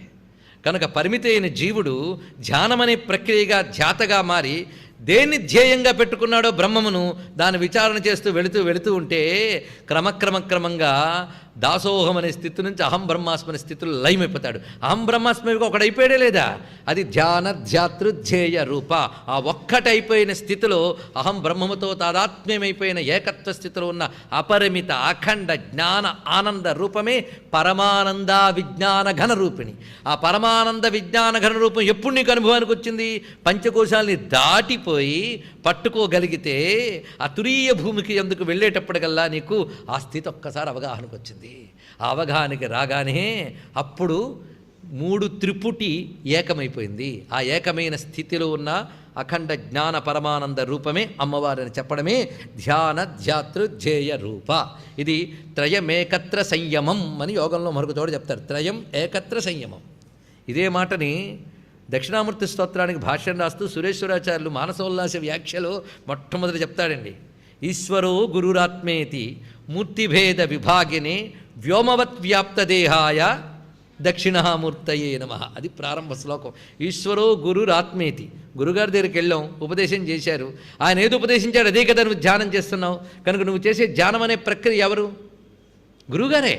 గురువుగారు చెప్పిందే నువ్వు ధ్యానం చేస్తున్నావు. పోనీ ఇక్కడ నేను ధ్యానము ధ్యేయం అన్నాం, ఆ ప్లేసుల్లో మరొకటి పెట్టుకోండి. ఉపాసకుడు, ఉపాసన, ఉపాస్యము. ఉపాసకుడు, ఉపాసన, ఉపాస్యం. అది త్రిపుటే. ఉపాసన ఎవరు చెప్పారు అంటే, ఉపాసన నీ గురువు యొక్క రూపం కాదు, గురువు ఇచ్చిన ఉపాసన కదా నువ్వు తీసుకున్నావు. కానీ నీ గురువు ఇప్పుడు ఏ రూపంలో ఉన్నాడు? నీ ఉపాసనా స్థితిలో ఉపాసనా రూపంగా ఉన్నవాడెవడు? గురువే ఉపాసన రూపంలో ఉన్నాడు. అది గురువు. ఆత్మ అంటే సాధన చేసేవాడు. దేని సాధన చేస్తున్నాడు? అది ఈశ్వరుడు. ఈశ్వరో గురురాత్మేతి. ఇదంతా ఎంతవరకు? సాధన దశలోనే మూర్తివేద విభాగినే, సాధన దశలోనే భేదం తెలుసుకున్నాక ఏకత్వ స్థితిలో వ్యోమవత్ వ్యాప్తదేహాయ, ఆకాశం వలె ఏకమై వ్యాపించిన తత్వమే. ఆ ఏకమై వ్యాపించిన తత్వమైన దక్షిణామూర్తయే నమః అన్నాడు. అక్కడ మొత్తం ఆ ఈశ్వరో గురురాత్మేతి ఏమిటో ధ్యాన ధ్యాతృధ్యేయ రూప అదేనండి. ఇక్కడ ఆ 3 వాక్యములు చూపించాడు. కనుక విజ్ఞాన ఘనరూపిణి పరమానంద స్థితి ధ్యానధ్యాతృధ్యేయ రూపగా ఉన్నది. ఆ స్థితికి నువ్వు వెళ్ళిపోయాక అప్పుడు ధర్మ వివర్జిత. ఏమి విషయములండి ఒక్కొక్కటి. ఆ స్థితికి వెళ్ళిపోయావు. ఎందుకంటే ధర్మం కానీ అధర్మం కానీ త్రిగుణాలు కానీ పంచకోశాల సబ్జెక్టే. బ్రహ్మము యొక్క సబ్జెక్ట్ కాదు అది. పంచకోశాలతో ఉన్నంతకాలం, పంచకోశాలు నేను అనుకుంటున్నంత కాలమే ఇది ధర్మము, ఇది అధర్మము. ధర్మమే నేను చేస్తాను, అధర్మమేందు వదిలేస్తాను. ధర్మము విధి, అధర్మము నిషేధం. అంతే కదా. ఇది ఎవరికి? పంచకోశాలతో జీవుడికి, ప్రపంచానికి జీవులకే ఇవన్నీ తప్ప ఈశ్వరుడికి ఉంటాయి ఇవన్నీ. ఒక ఆయన అన్నాడు, ఏమండి ఈశ్వరుడి దృష్టిలో అన్నీ సమానమే కదండి, మరి సుఖాలు దుఃఖాలు పేదరికాలు పెద్దరికాలు ఎందుకండి అన్నాడు. ఇక్కడ అవి కూడా ఈశ్వరుడి దృష్టిలో సమానమైన ఆయన, నీ దృష్టిలో అవన్నీ అని చెప్పాల్సి వచ్చింది. ఇక్కడ ఈశ్వరుడి దృష్టి ఏమిటో నీ దృష్టితో ఆలోచించగలవా? ఎక్కడ అర్థమవుతుంది? ఈశ్వరుడి దృష్టి మనకు అర్థమవుతుందా? ఒక చీమ బ్రెయిన్ లెవెల్కి మన బ్రెయిన్ లెవెల్కి ఎంత తేడా ఉందే, మన బ్రెయిన్ లెవెల్కి ఈశ్వరుడి బ్రెయిన్ జ్ఞానం లెవెల్కి అంత. ఈశ్వరుడు బ్రెయిన్ అనకూడదు, జ్ఞానం అనాలి. ఆయన జ్ఞానం లెవెల్కి ఎంత తేడా ఉంది ఒకసారి తెలుసుకోండి. అది తెలుసుకోవాల్సిన గొప్ప మాట. అందుకే ఇక్కడ ధర్మాధర్మ వివర్జిత, ఆ స్థితిలో ధర్మాధర్మముల్లో పంచకోశాల్లో ఉన్నంతకాలం, పంచకోశాలు నేను అనుకుంటున్నంత కాలం ధర్మము అధర్మము. పంచకోశ వ్యతిరిక్తమైన పరమాత్మ చైతన్యం దగ్గరికి వచ్చేటప్పటికల్లా ధర్మము లేదు, అధర్మము లేదు. ఎందుకంటే ధర్మాధర్మములు త్రిగుణాలతో ఉన్నప్పుడు ఉంటుంది. త్రిగుణాలకు అతీతమైన స్థితే ధ్యానధ్యాతృధ్యేయ రూప. అక్కడ కేవలం రెండే సబ్జెక్టులు, పరమానంద రూప, విజ్ఞానఘన రూపిణి. ఈ రెండే, మరేమీ లేదు. ఆ విజ్ఞానఘనం పరమానందమైన స్థితి, ధ్యానధ్యాతృధ్యేయమైన ఏకత్వ స్థితిలో ధర్మము లేదు, అధర్మం లేదు. కనుక ధర్మాధర్మ వివర్జిత, అది వివరిస్తున్నారు ఇక్కడ. స్పష్టమైంది కదా. ఆ స్థితిలో ధర్మాధర్మము లేవుట. అందుకే అమ్మవారు కేవల పరమాత్మ రూపమే, ఆవిడకి ధర్మములు అధర్మములు లేవు. మరి ధర్మాధర్మముల్లో ఉండాలని చెప్పింది అంటే మనల్ని ఉండమంది, ఆవిడ కాదు. మనల్ని ఉండమని చెప్పింది. మనం ఇలా ఉంటే బాగుపడతామని చెప్పింది ఆ తల్లి. అందుకు ఆ తల్లికి అవన్నీలో ఇవలాగానే ఉంటూ విచారణ చేస్తే ఎప్పటికైనా అసలు స్థితికి మనం ఎప్పుడైనా వెళతాం. అందుకే ఆవిడ అసలు స్వరూపం ఏంటి? ధర్మాధర్మ వివర్జిత. ఇప్పుడు ఇంకా తలకాయ నొప్పు కొట్టే మరొక పురుషత్తులోకి లాక్కుపోతున్నాడు. తైత్రీయం అయిపోయింది, మాండుక్యంలోకి తీసుకుపోతున్నాడు. ఇక్కడ నుండి చూడండి, ఇంకా మీ ఇష్టం. విశ్వరూపా జాగరిణి స్వపంతి తైజసాత్మిక సుప్త ప్రాజ్ఞాత్మిక తుర్యా సర్వావస్థా వివర్జిత. ఇదొక బంచ్, ఇదొక గుత్తి, అలా తీసుకోండి. ఇక్కడ ఈ గుత్తులో ఏం చెప్తున్నాడంటే, విశ్వరూప జాగరిణి స్వపంతి తైజసాత్మిక సుప్త ప్రాజ్ఞాత్మిక తుర్యా సర్వావస్థ వివర్జిత. ఇక్కడ మీరు పరిశీలించేటప్పుడు మొత్తం 8గా కనబడ్డ స్థితులు చూడండి. జాగరిణి, జాగరిణి అంటే మెలకువ స్థితి. మనం మెలకువలో ఉన్నామా లేదా? లేపడగాల. ఇప్పుడు అందరూ మెలకువలోనే ఉన్నారు కదా. కనుక మెలకువలో ఉన్నప్పుడు నీ చైతన్యం మెలకువలో ఉంది. అవునా? నీ చైతన్యం మెలకువలో ఉంది. ఇలా ముందు ఇలా అర్థం చేసుకుందాం. ఏమీ కష్టం కాదండి వేదాంతం. కావాలనుకోవాలి, ఏకాగ్రత పెట్టాలి, రెండే. అదొక్కటే. మనకి ఎందుకయ్యా అర్థం కావట్లేదంటే, ఇది చాలండి, గట్టిది ఎక్కమంటే అమ్మో నేను వెళ్ళలేను భయపడి వెనక్కి వచ్చేస్తారండి. కైలాసం దాకా వెళ్ళి కూడా పరిక్రమ చేయకుండా చాలామంది వస్తారు, ఎందుకంటే భయం చేత. పరిక్రమ చేసేవాడు వెళ్తాడు. అలాగే ఇక్కడ పరిక్రమలోకి వెళ్తాం మనం. కేవలం ఇంతవరకు లలితా శాస్త్రమైన కైలాసానికి దండం పెట్టినప్పుడు పరిక్రమ చేస్తున్నాం ఇవాళ మనం. ఈ పరిక్రమలో ఎన్ని అందాలు కనబడుతున్నాయో, దూరం నుంచి దండం పెట్టినందుకని భలే. ఇంతవరకు మనం టీవీల్లో ఫోటోల్లో కైలాసాన్ని చూసాం. ఇప్పుడు పరిక్రమ మొదలెడుతున్నాం లలితా సహస్రనామ స్తోత్ర భాష్యంతో. పరిక్రమ కష్టమే, కానీ సౌందర్యాలు అద్భుతం. తర్వాత చెప్పుకోవచ్చు పరిక్రమ చేశానండి అని, క్షేమంగా బతికొచ్చాక. అలాగే ఇక్కడ కూడా ఇన్ని విశేషాలు హాయిగా ఉంటాయి. చూడండి ఇక్కడ ఇందులో మొత్తం మాండుక్యం అంతా చూపిస్తున్నాడు. ఇక్కడ ఓంకారానికి 4 భాగాలు ఉన్నాయని చెప్పాడు. అకార ఉకార మకార తురీయం, బిందునాదావులు కలిపి ఒకటే తురీయం, 4 భాగములు. ఈ 4 భాగాలకి మనలో ఉన్న 4 ప్రజ్ఞలకి లింక్ పెట్టుకోమన్నాడు. 4 ప్రజ్ఞలు. అదే మాండుక్యం అంత ఇంతే చిన్న ఉపనిషత్తు అండి, పెద్ద ఉపనిషత్తు అదే. దానికే గోవింద భగవత్పాదుల వారు, మనకి గౌడ భగవత్పాదుల వారు కారికలు రాశారు, గౌడ కారికలు. అది తీసుకుని శంకరుల వారు అద్భుతమైనటువంటి భాష్యం మనకి అందించారు. మొత్తం మాండుక్యమే మొత్తం. అందుకు మాండుక్యమేవా అలం అన్నాడు. ఇక్కడ మొత్తం 10 ఉపనిషత్తులు శంకరులు చెప్తే మొత్తం అందులో మాండుక్యమేవ అలం, ఇది ఒక్కటి చాలయ్యా అన్నాడు. అదొక్కటేట మొత్తం. మాండుక్యమేవ అలం అంటే విశ్వరూపనామం నుంచి తుర్యా సర్వావస్థ వివర్జిత వరకు అలం మనకి అంతే. ఇందులోనూ మొత్తం పెట్టేశాడండి. అమ్మవారు ఇంతవరకు చెప్తున్నది నీ లోపలే చైతన్యంగా ఉంది అమ్మవారు, కనుక చైతన్యం ఎవరో పరిశీలించుకుంటూ వెళ్ళు అని చెప్తున్నాడు కదా. అది విశ్వరూప జాగరణి. ఆ చైతన్యము నువ్వు మెలకువలో ఉన్నప్పుడు దాని పేరు విశ్వరూప. కనుక జాగరణి అంటే అర్థం ఏంటి? మెలకువ. మెలకువ స్థితిలో దాని పేరేమిటి? విశ్వరూప. కనుక జాగరిణి మెలకువ రూపమైన చైతన్యముగా ఉండునది. అప్పుడు ఆవిడ పేరు విశ్వరూప జాగరిణి. జాగ్రత్త అవస్థలో ఆ చైతన్యంగా ఉంటుందట. స్వపంతి తైజసాత్మిక. స్వపంతి, స్వపనము అంటే నిద్ర అండి.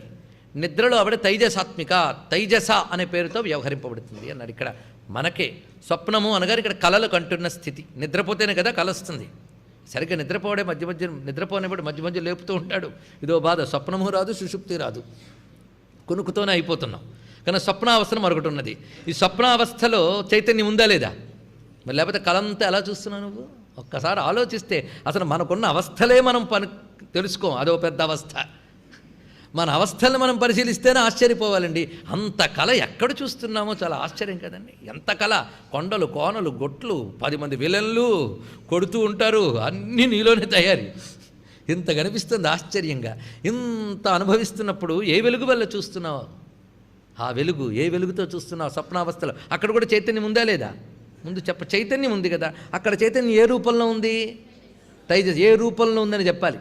ఎర్రగోడ మీద కాంతి ఎర్రగా ఉంది, నల్లగోడ మీద కాంతి నల్లగా ఉంది. ముందు అలా అనుకుందాం. నల్లగోడ మీద కాంతి నల్లగా ఉంది, కానీ నల్లదనం గోడదే, కాంతిది కాదు. ఇలా తెలుసుకుంటూ వెళ్ళాలన్నమాట. అలా ఇప్పుడు మనకి మెలకువ దశలో ఆ చైతన్యము జాగరణి అనే పేరుతో ఉన్నది. నిద్రావస్థలో, స్వప్నావస్థలో తైజసాత్మిక అన్నారు ఇక్కడ. తర్వాత ఒక అవస్థ వస్తుంది. ఇది అందరికీ అంత తేలిగ్గా రాదండి. సుషుప్తి. అది వస్తే వాళ్ళు అదృష్టవంతుడు అనాలి. అంత తేలిగ్గా రాదు. కొందరికి పడుకోవడానికి ప్రారంభిస్తే టీవీ ఆన్ చేసినట్టే, మళ్ళీ లేచినప్పుడు ఆఫ్ చేసి లేచినట్టే అన్ని కళలు అలా వస్తూ ఉంటాయి. అయితే ఆ వచ్చే అన్ని కళల్లో ఒకటో రెండో గుర్తుంటాయట. అది పెద్ద పెద్ద శాస్త్రం, స్వప్న శాస్త్రం. సరే, మొత్తానికి గాఢ నిద్ర ఒకటి ఉంది, సుషుప్తి. అది ఎప్పుడో పడుతూ ఉంటుంది సుషుప్తి. అప్పుడు కూడా చైతన్యం ఉంది లేదా?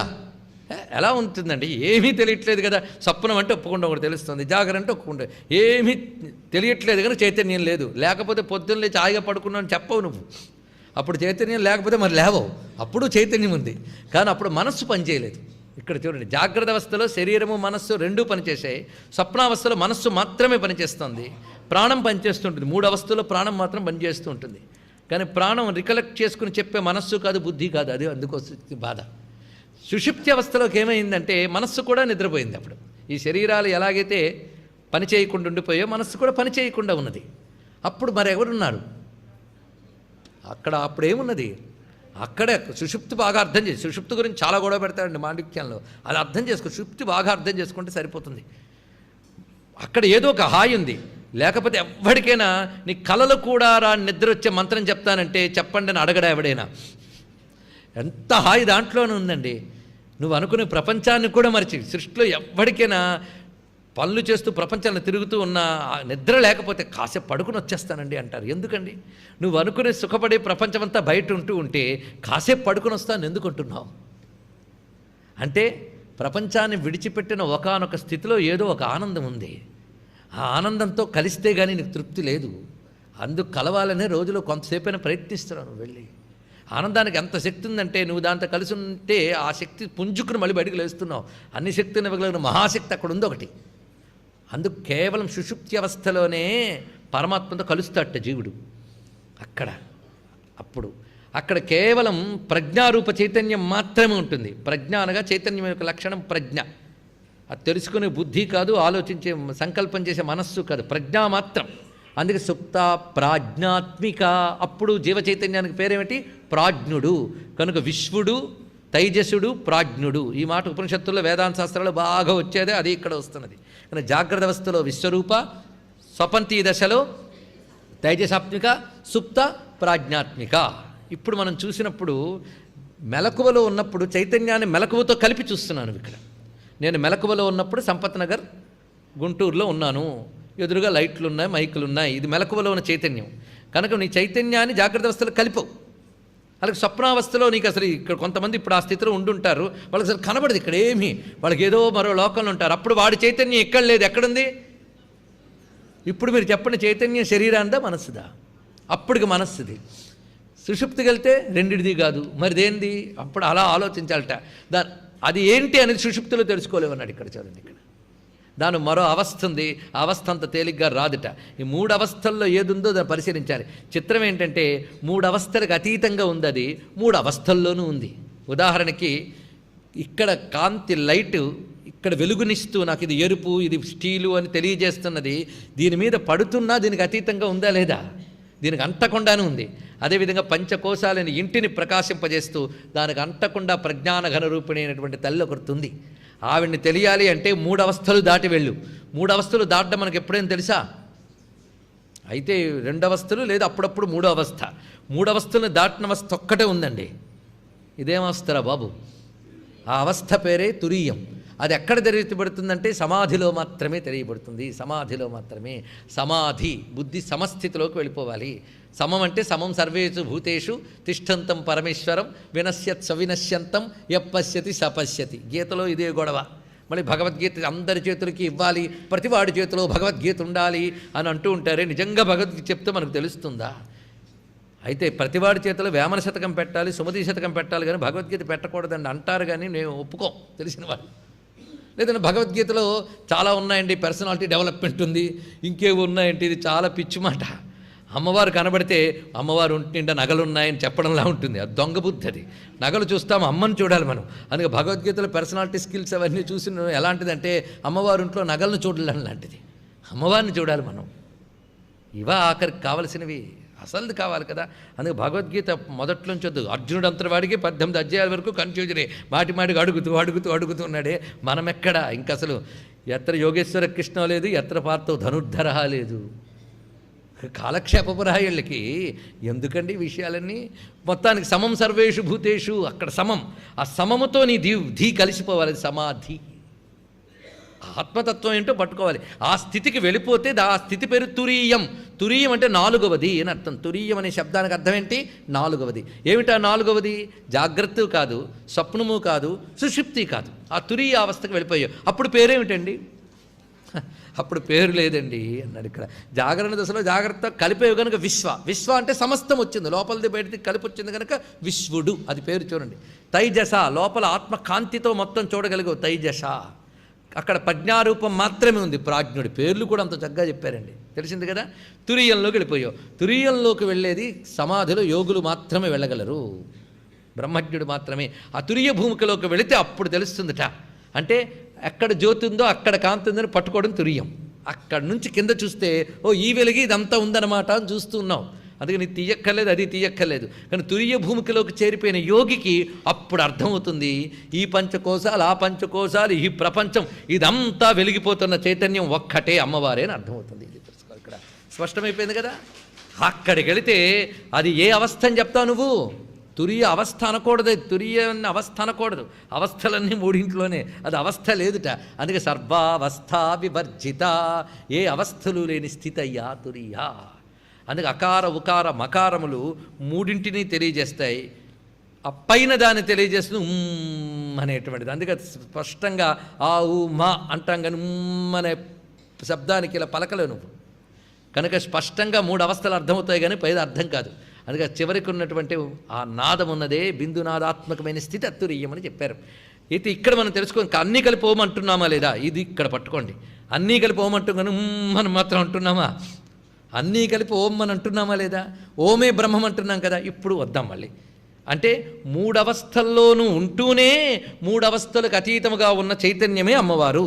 కనుక అమ్మవారు 3 అవస్థల్లోనూ ఉన్నారు. ఆవిడున్నారు కనుకనే నువ్వు ఇప్పుడు మెలకువగా ఉండగలిగావు. ఆవిడున్నారు కనుకనే నువ్వు కలగనగలిగావు.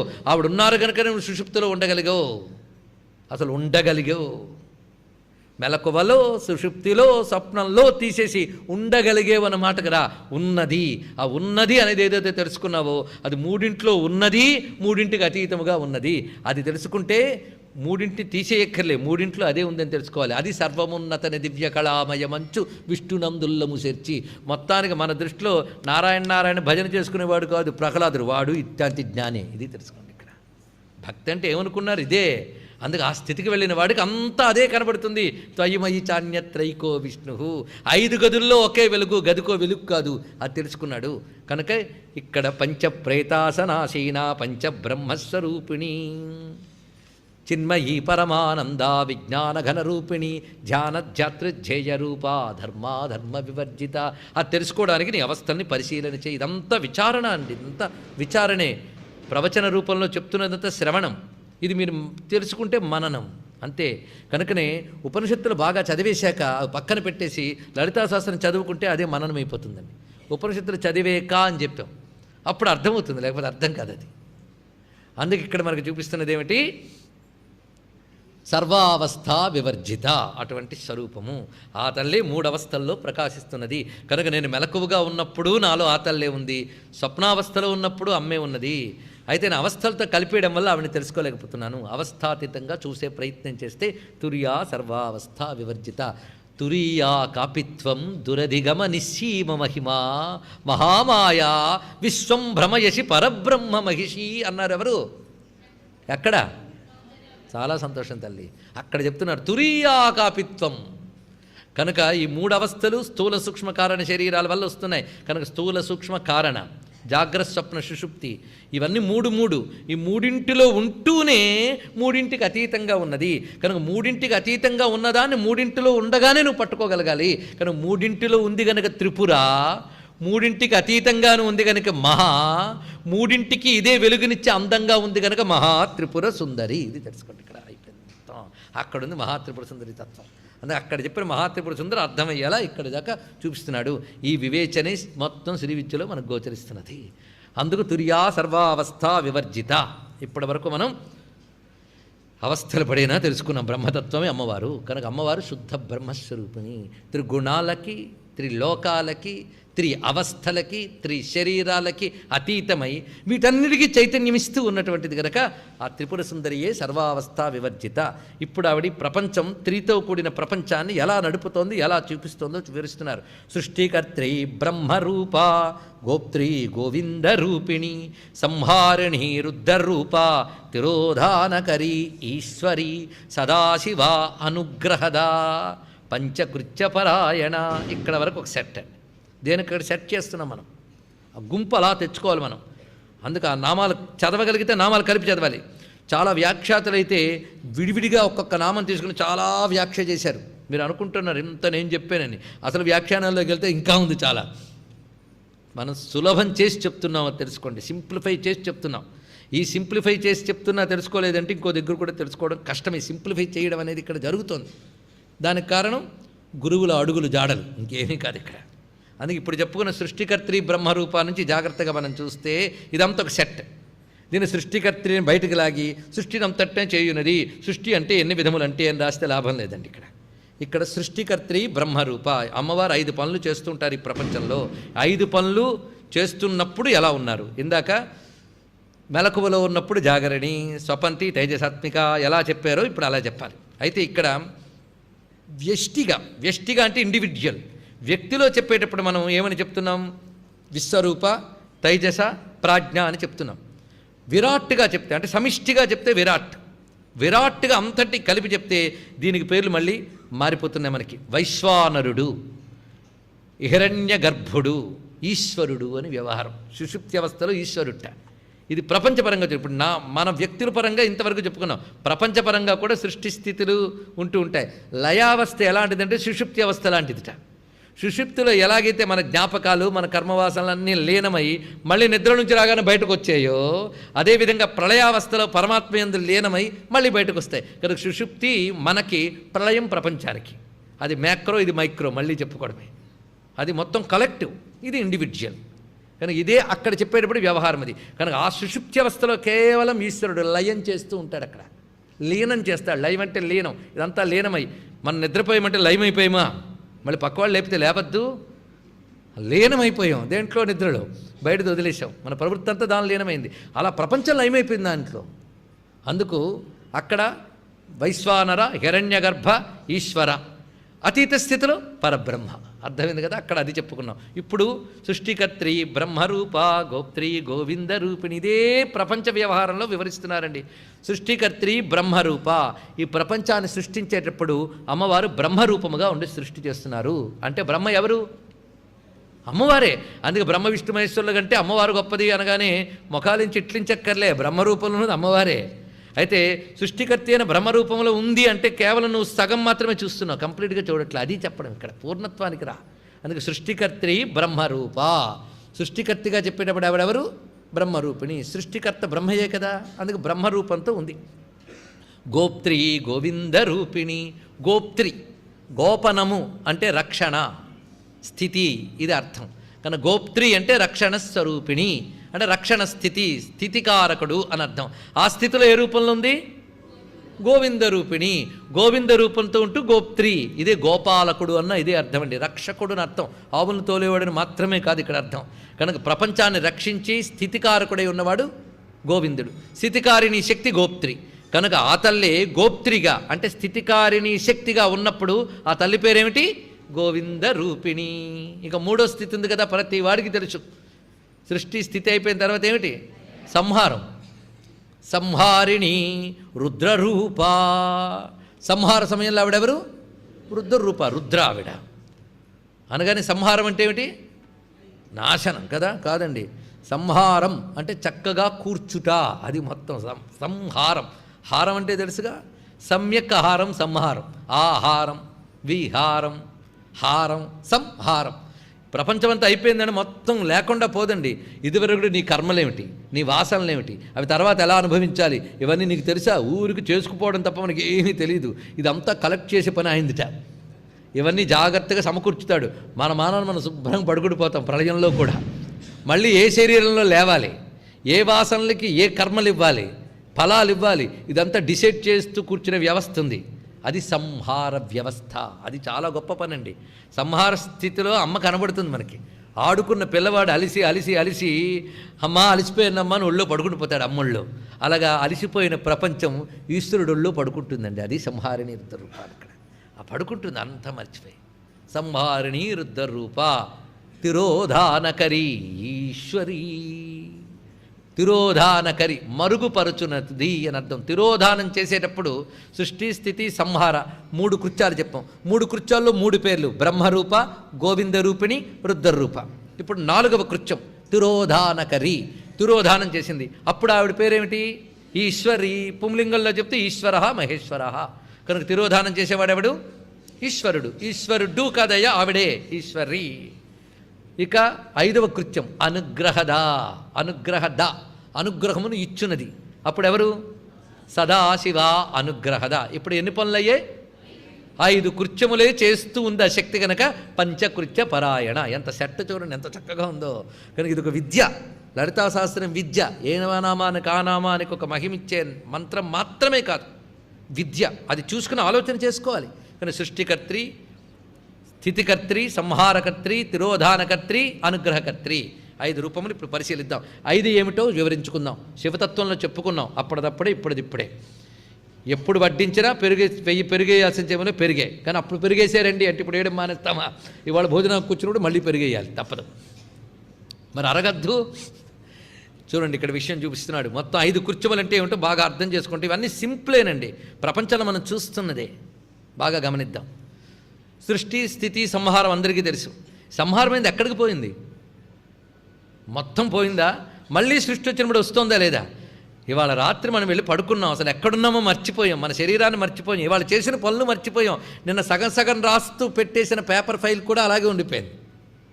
అన్నీ మర్చిపోయామో లేదు నిద్రావస్థలో. మళ్ళీ పొద్దున్న లేచాం. లేవగానే నేను ఎక్కడ ఆపేవో అవన్నీ గుర్తొచ్చేయలేదు నీకు. ఇంతవరకు ఎక్కడున్నాయి అవన్నీ? సంహారిణి. మరుగుపడ్డాయా లేదా? మరుగుపడ్డాయా లేదా? పొద్దున్న లేవగానే ఏమయ్యాయి? మళ్ళీ తిరిగి అన్నీ రీటేక్ అయ్యాయి, తిరిగి వెనక్కి రికలెక్ట్ అయ్యాయి. రికలెక్ట్ అయినప్పుడు ఎలా వచ్చాయి? బాగా ఆలోచించడం చాలా సులభం. మరుగుపరచుట అంటే తిరోధానం. కనుక నిద్రావస్థలో మనం పొద్దుటి నుంచి చేసిన సృష్టి స్థితి సంహారాలు అన్నీ కూడా మరుగుపడిపోయాయి. సృష్టి అంటే ఒక పని ప్రారంభించడం, స్థితి అంటే కొనసాగించడం, సంహారం అంటే పూర్తి చేసేయడం. ఈ 3 ఏమైపోయాయి? నిద్రావస్థలో మరుగుపడిపోయాయి. మళ్ళీ పొద్దున్న లేచాం. లేవగానే ఏమైంది? నిన్న ఎక్కడ ఆపేవో అక్కడ గుర్తొచ్చింది. నిన్న ఏ జ్ఞాపకాలతో నిద్రపోయేవో అవన్నీ పొద్దున గుర్తొచ్చాయి. అలా గుర్తు రాకపోతే నిద్ర లేవగానే నన్ను ఏమంటారండి, నా పేరేమిటండి అని అడుగుతూ లేవాలి. పొద్దున్న లేచిన దగ్గర నుంచి ఈ గది ఏమిటండి, ఈ ఇండ్లు ఏమిటండి, ఈ ఊరేంటండి అన్నీ అడగాల్సిందే. అడిగితే వీడిని వెంటనే డాక్టర్ గారికి తీసుకెళ్ళాలండి అంటారు. అంటే ఎక్కడి నుంచి ఇది రికలెక్ట్ అయ్యింది? ఆలోచించండి. మనం ఆలోచించట్లేదు, వచ్చింది బాధ. రికలెక్ట్ చేసుకుంటాం. ఎవరు రికలెక్ట్ చేశారు? సుషుప్తిలో ఏమీ రికలెక్ట్ లేదే. పొద్దున్న లేవగానే అన్నీ రికలెక్ట్ అయ్యాయి. అంటే ఆ చైతన్యం మళ్ళీ నీ బుద్ధిలో ప్రసరించగానే అవన్నీ పనిచేయడం మొదలెట్టాయి. కనుకనే నిద్రపోయినప్పుడు సుషుప్తిలో అది తిరోధానకరి. పొద్దున్న లేవగానే నిన్న ఎక్కడ ఆపేవో దాన్ని అనుసరించి గ్రహించింది గనక అనుగ్రహ. ఇది అర్థం. అనుగ్రహ. అనుగ్రహ అంటే దయ అని మాత్రమే అర్థం కాదండి. చాలామందికి తెలియదు అనుగ్రహ ఎక్కడ వాడాలో. కృప, దయ వేరు, అనుగ్రహం వేరు. ఇది తెలియక అనుగ్రహం దేన్ని ఒకటే కొట్టు. కానీ అనుగ్రహం అనే మాట అంటే అనుసరించి గ్రహించడం అనుగ్రహం. మరి దయకు కూడా అనుగ్రహం అంటారండి. నిజమే, నువ్వు ఏ కర్మ చేసేవో దాన్ని అనుసరించి దయ చూపిస్తాడు కనుక అనుగ్రహం. అది కూడా నువ్వు చేసిన కర్మను అనుసరించి గ్రహిస్తాడు, అది అనుగ్రహ. ఇది కూడా తెలుసుకోవాల్సింది. ఇలా మనకి మన లెవెల్లో మనకే రోజు 5 కృత్యాలు కనబడుతున్నాయా లేదా? ఈ పంచకృత్యాలు ఎవరు చేస్తున్నారు? ఆవిడే. ఇందాక ముందు చెప్పుకున్న అవస్థల్లో పనులు ఇవన్నీ కూడా ఈ పంచకృత్యాలు ఆవిడే చేస్తున్నారు. కానీ నీలోని పంచకృత్యములు చేస్తున్నది పరిశీలించి. ఇది నీ లెవెల్, ప్రపంచం లెవెల్కి రా. ఇక్కడ ఏం జరుగుతుందో ప్రపంచం అది. మన సంగతి వదిలేసి ప్రపంచం గురించి ఒక ఆయన వచ్చి అంటున్నాడు పొద్దున్న ఆవేశపడే, ప్రపంచం ఎప్పుడు బాగుపడుతుందండి అని. అబ్బా ఎంత తాపత్రయమో! కానీ తాను బాగుపడడానికి 5 నిమిషాలు కూడా వెచ్చించట్లేదు. వచ్చింది బాధ. ముందు అది జరిగితే తర్వాత అది జరుగుతుంది ఆటోమేటిక్గా. అందుకు మనం బాగుపడ్డానికి ఏం చేసాం, మన ప్రయత్నములు ఏమిటి, ఇది కూడా చాలా అవసరం కదా. కానీ ముందు మన లెవెల్ చెప్పుకున్నాం, ప్రపంచం లెవెల్ చూడండి. ఇది మళ్ళీ ప్రపంచంలో జరుగుతుంది. ఒకప్పుడు సృష్టి వచ్చింది, స్థితి వస్తుంది, లయం అవుతుంది, ప్రళయావస్థలు ఇదంతా మరుగున పడుతుంది. మళ్ళీ సృష్టి ప్రారంభమైంది. ఆ బ్రహ్మగారు కూడా నిద్రపోయేట కల్పంతా అయిపోయాక మళ్ళీ పొద్దున్న లేస్తాడు. లేచి ఏం చేశాడు? వేదంలోకి వెళ్ళండి, ఎంత అందంగా కనబడుతుందో. సూర్యా చంద్రమ సౌధాత యథా పూర్వమకల్పయత్. మళ్ళీ కల్పం ప్రారంభమవగానే ఇదివరకు కల్పాల్లో ఉన్నటువంటి సూర్యుడు, చంద్రుడు, పంచభూతాలు అవే మళ్ళీ తీసుకొచ్చాడు. ఎక్కడి నుంచి తెచ్చాడు ఇవన్నీ? నిన్నటి మొహమే ఇవాళ లేచేటప్పుడు కూడా అదేవిధంగా మళ్ళీ సూర్యుడు, మళ్ళీ చంద్రుడు అవే తీసుకొచ్చేట. అంటే ఇది వరకు సృష్టిని అనుసరించి గ్రహించాడు బ్రహ్మగారు. అక్కడి వరకు ఎవరు దాచిపెట్టేది ఇవన్నీ? ఆ తిరోధాన కర్రీ ఆయన ఈశ్వర శక్తి దాచిపెట్టింది. మళ్ళీ సృష్ట్యారంభంలో అనుగ్రహి తీసుకొచ్చింది బయటికి. ఇది తెచ్చినప్పుడు గొప్ప పని చేస్తుందండి తల్లి. ఇదివరకు ఏవి అవసరం లేవో తీసేస్తుంది, తర్వాత దానికి ఏవి అవసరం అవే ఉంచుతుంది. అందుకే మనం పడుకున్నప్పుడు కొన్ని సెల్స్ డెడ్ అయిపోతాయి. సైన్స్ అండి ఇదంతా, మియర్ సైన్స్, మరేమీ కాదు, ఇదంతా సైన్సే. మనం పడుకున్నప్పుడు సెల్స్ డెడ్ అయిపోతాయి. అవే సెల్స్ ఉంటే మన జీవితాంతం చిన్నపిల్లల్లో ఉండేవాళ్ళం. మనం తర్వాత ఆ రోజు కొన్ని సెల్స్ చచ్చి కొత్తవి పుడతాయట. అందుకే ఎప్పటికప్పుడు మన శరీరంలో కొన్ని సెల్స్ చచ్చిపోతున్నాయి. ఈ చచ్చిపోయిన వాటన్నింటిని తీసుకెళ్ళి ఎక్కడో వేరే వల్లకట్లో పెడుతున్నామా, ఇక్కడే పోతున్నాయి అవన్నీ. అందుకే చచ్చిన సెల్స్ ఇక్కడే చస్తున్నాయి, పుట్టిన సెల్స్ ఇక్కడే పుడుతున్నాయి. అందుకే ఈ శరీరమే మహాశ్మశానం అన్నాడు. ఇక్కడున్న ఈశ్వరుణ్ణి శ్మశానవాసి అన్నారు. ఇక్కడ ఆలోచించండి, ఇంకేమున్నది? ఇక్కడే పుడుతున్నాయి, ఇక్కడే పోతున్నాయి. ఈ శరీరంలోనే బాల్యం లీనమైపోయింది, ఈ శరీరంలోనే కౌమారం లీనమైపోయింది, ఈ శరీరంలోనే. అప్పుడు చేసిన కర్మలన్నీ అనుసరించి మళ్ళీ ఒక బాల్యం, మళ్ళీ కౌమారం, మళ్ళీ అనుగ్రహం అవుతుంది. చూడండి ఇక్కడ ఇవన్నీ ఆవిడ చేస్తున్నాడు. ఈ వ్యవస్థ ఇలా పుడతామని మనకు తెలియదు, రేపేం జరుగుతుందో తెలియదు. తర్వాత ఇవన్నీ చూసేవాడు ఈశ్వరుడు. ఆయన పనిది సదాశివ అనుగ్రహద. మనకెలాగో ప్రపంచానికి అలాగే. కనుక 5 కృత్యములు చేస్తూ ఆ తల్లి శక్తే పనిచేస్తుంది ప్రపంచంలో. నీలో ఆత్మశక్తిగా 5 పనులు అమ్మే చేస్తుంది, ప్రపంచంలో ఆ తల్లి పనిచేస్తుంది. ఇది 2 అన్వయించుకుంటూ వెళుతూ ఉండాలి మరి. అందుకే పంచకృత్య పరాయణ. ఇంతవరకు చెప్పబడినటువంటి శక్తిని మనం పరిశీలించాం. ఈ పంచకృత్యాలు చేసేవాళ్ళు ఎవరు? బ్రహ్మ, విష్ణు, రుద్ర, ఈశ్వర, సదాశివ. ఇవే 4 మంచం కోళ్ళు, 5 బల్ల. ఈ 5ంటిని ఎక్కడ నువ్వు ధ్యానించాలి? పంచకోశమే పంచబ్రహ్మాసనం, అక్కడ పనిచేసేవి ఇవే. ఇందాకే చెప్పుకున్నాం కదండి. సరే, ఇప్పుడు మనం ఇదంతా ఎక్కడ మళ్ళీ వెళ్ళకెళ్ళండి. ఇదంతా ఒక విద్యను చెప్పుకొచ్చాం. చక్రరాజనికేతన పార్వతీ పద్మనయ, అక్కడి నుంచి మొదలైంది కదా ఈ గోలంతా కూడా. ఇప్పుడు కూడా ఈ అవస్థ మారుతోంది. ఈ అవస్థలో అవస్థ లేదు, కానీ అన్ని అవస్థల్లో ఒకటే కంటిన్యూగా ఉందా లేదా? చైతన్యం. జాగ్రత్త అవస్థలోనూ అదే చైతన్యం, స్వప్నావస్థలో సుషుప్తి చైతన్యం కంటిన్యూ అవుతుందా లేదా? కానీ జాగ్రత్త అవస్థ, స్వప్నావస్థ ఇవి పర్వములుగా తీసుకోండి. ఈ పర్వముల్లో కంటిన్యూగా వస్తున్న చైతన్యం పార్వతి అని తెలుసుకోండి. ఇక్కడ ఇది చూపిస్తున్నాడు. ఈ పార్వతి నువ్వు ఎక్కడ ధ్యానిస్తున్నావు? ఈ పంచబ్రహ్మల జడములకి చైతన్యం ఇస్తూ కూర్చుంది గనక శ్రీచక్ర మధ్యంలో బిందువు, ఆ బిందువు పైన సింహాసనం, ఆ సింహాసనం పైన అమ్మవారు కామేశ్వరాంక నిలయగా భాషిస్తున్నది. అందుకు పంచకృత్యపరాయణ నామంతో పూర్తవుతోంది. మను విద్యతో ప్రారంభమైన చంద్రమండల విద్య. చంద్రమండల విద్య అనగా శ్రీచక్రమనందు అమ్మవారిని ఆరాధించవలసిన విధానము. శ్రీచక్రమనగా బిందువునందు ధ్యానించవలసిన పద్ధతి. అదే ఇప్పటి వరకు చెప్పుకున్నాం. బిందు స్థితి ఏ స్థితి అంటే జానధ్యాతృధ్యేయ రూప, ఆ స్థితి అది. ఆ బిందువు ఏకమే, త్రికోణాలే అనేకం, త్రికోణాలు అనేకం. త్రికోణాలే సృష్టి స్థితి లయలు, త్రికోణాలే సత్వరజస్తమో గుణాలు, త్రికోణాలే జాగ్రత్త స్వప్న సుషుప్తులు, త్రికోణాలే స్థూల సూక్ష్మ కారణ శరీరాలు. ప్రపంచమంతా త్రి. ఈ త్రికోణాల్లో వ్యాపించిపోయిన శక్తి త్రికోణాలకి అతీతంగా త్రికోణాలకి కేంద్రంగా ఉన్న బిందువు, అది తుర్యావస్థ, అది అక్కడ బిందువులో ధ్యానించు నువ్వు. అందుకే మనకి చక్కర్రాజన్ దగ్గర నామాల్లోని ఇవన్నీ తీసుకొని పంచకృత్య పరాయణ ఇక్కడ వరకు మనకు చెప్పబడింది. చంద్రవిద్య, చంద్రవిద్య అయిపోయింది. ఇంకా తర్వాత విద్య భానుమండల మధ్యస్థ సెట్ అండి. ఇక్కడి నుంచి భానుమండల మధ్యస్థ నుంచి పుణ్యాపుణ్య ఫలప్రదానామం వరకు భాను విద్య.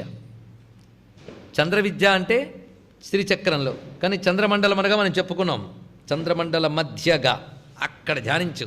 కనుక ఇది తురియ భూమి కంటే అది, అందుకే తురియ భూమికి సంబంధించినవన్నీ అక్కడ వివరించాడు.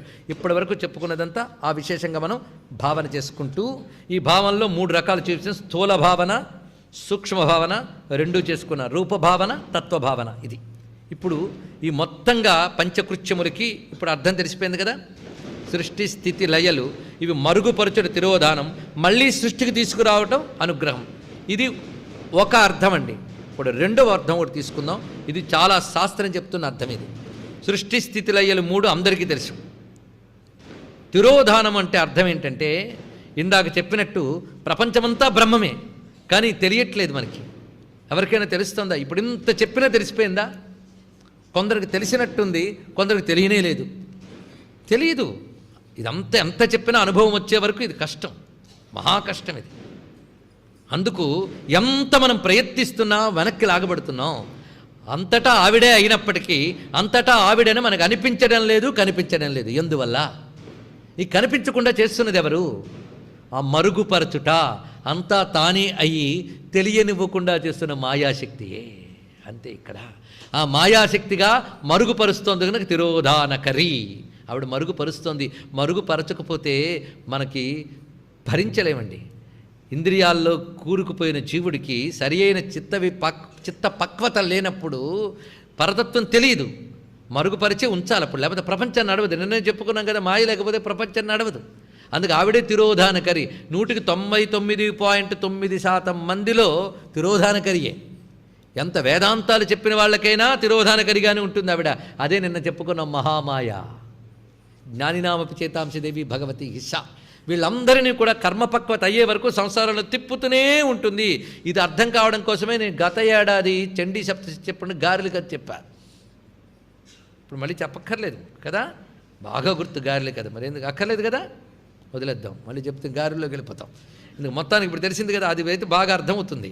సరే, మొత్తానికి మనందరినీ మొత్తం ప్రపంచాన్నంతటినీ అమ్మ పక్వత రానంత వరకు కూడాను ప్రపంచంలోనే తిప్పుతుంది. ఎంత వేదాంతం చెప్పినా దేహం నేను, ఇది నేను అనే భావంలోనే ఉంటాం. ఎందుకంటే ఇంకా రావాల్సిన పక్వత అసలు రాలేదు, సాధారణ రూపమైనది. అంతవరకు సంసారంలో పెట్టి తిప్పుతుంది ఆవిడ.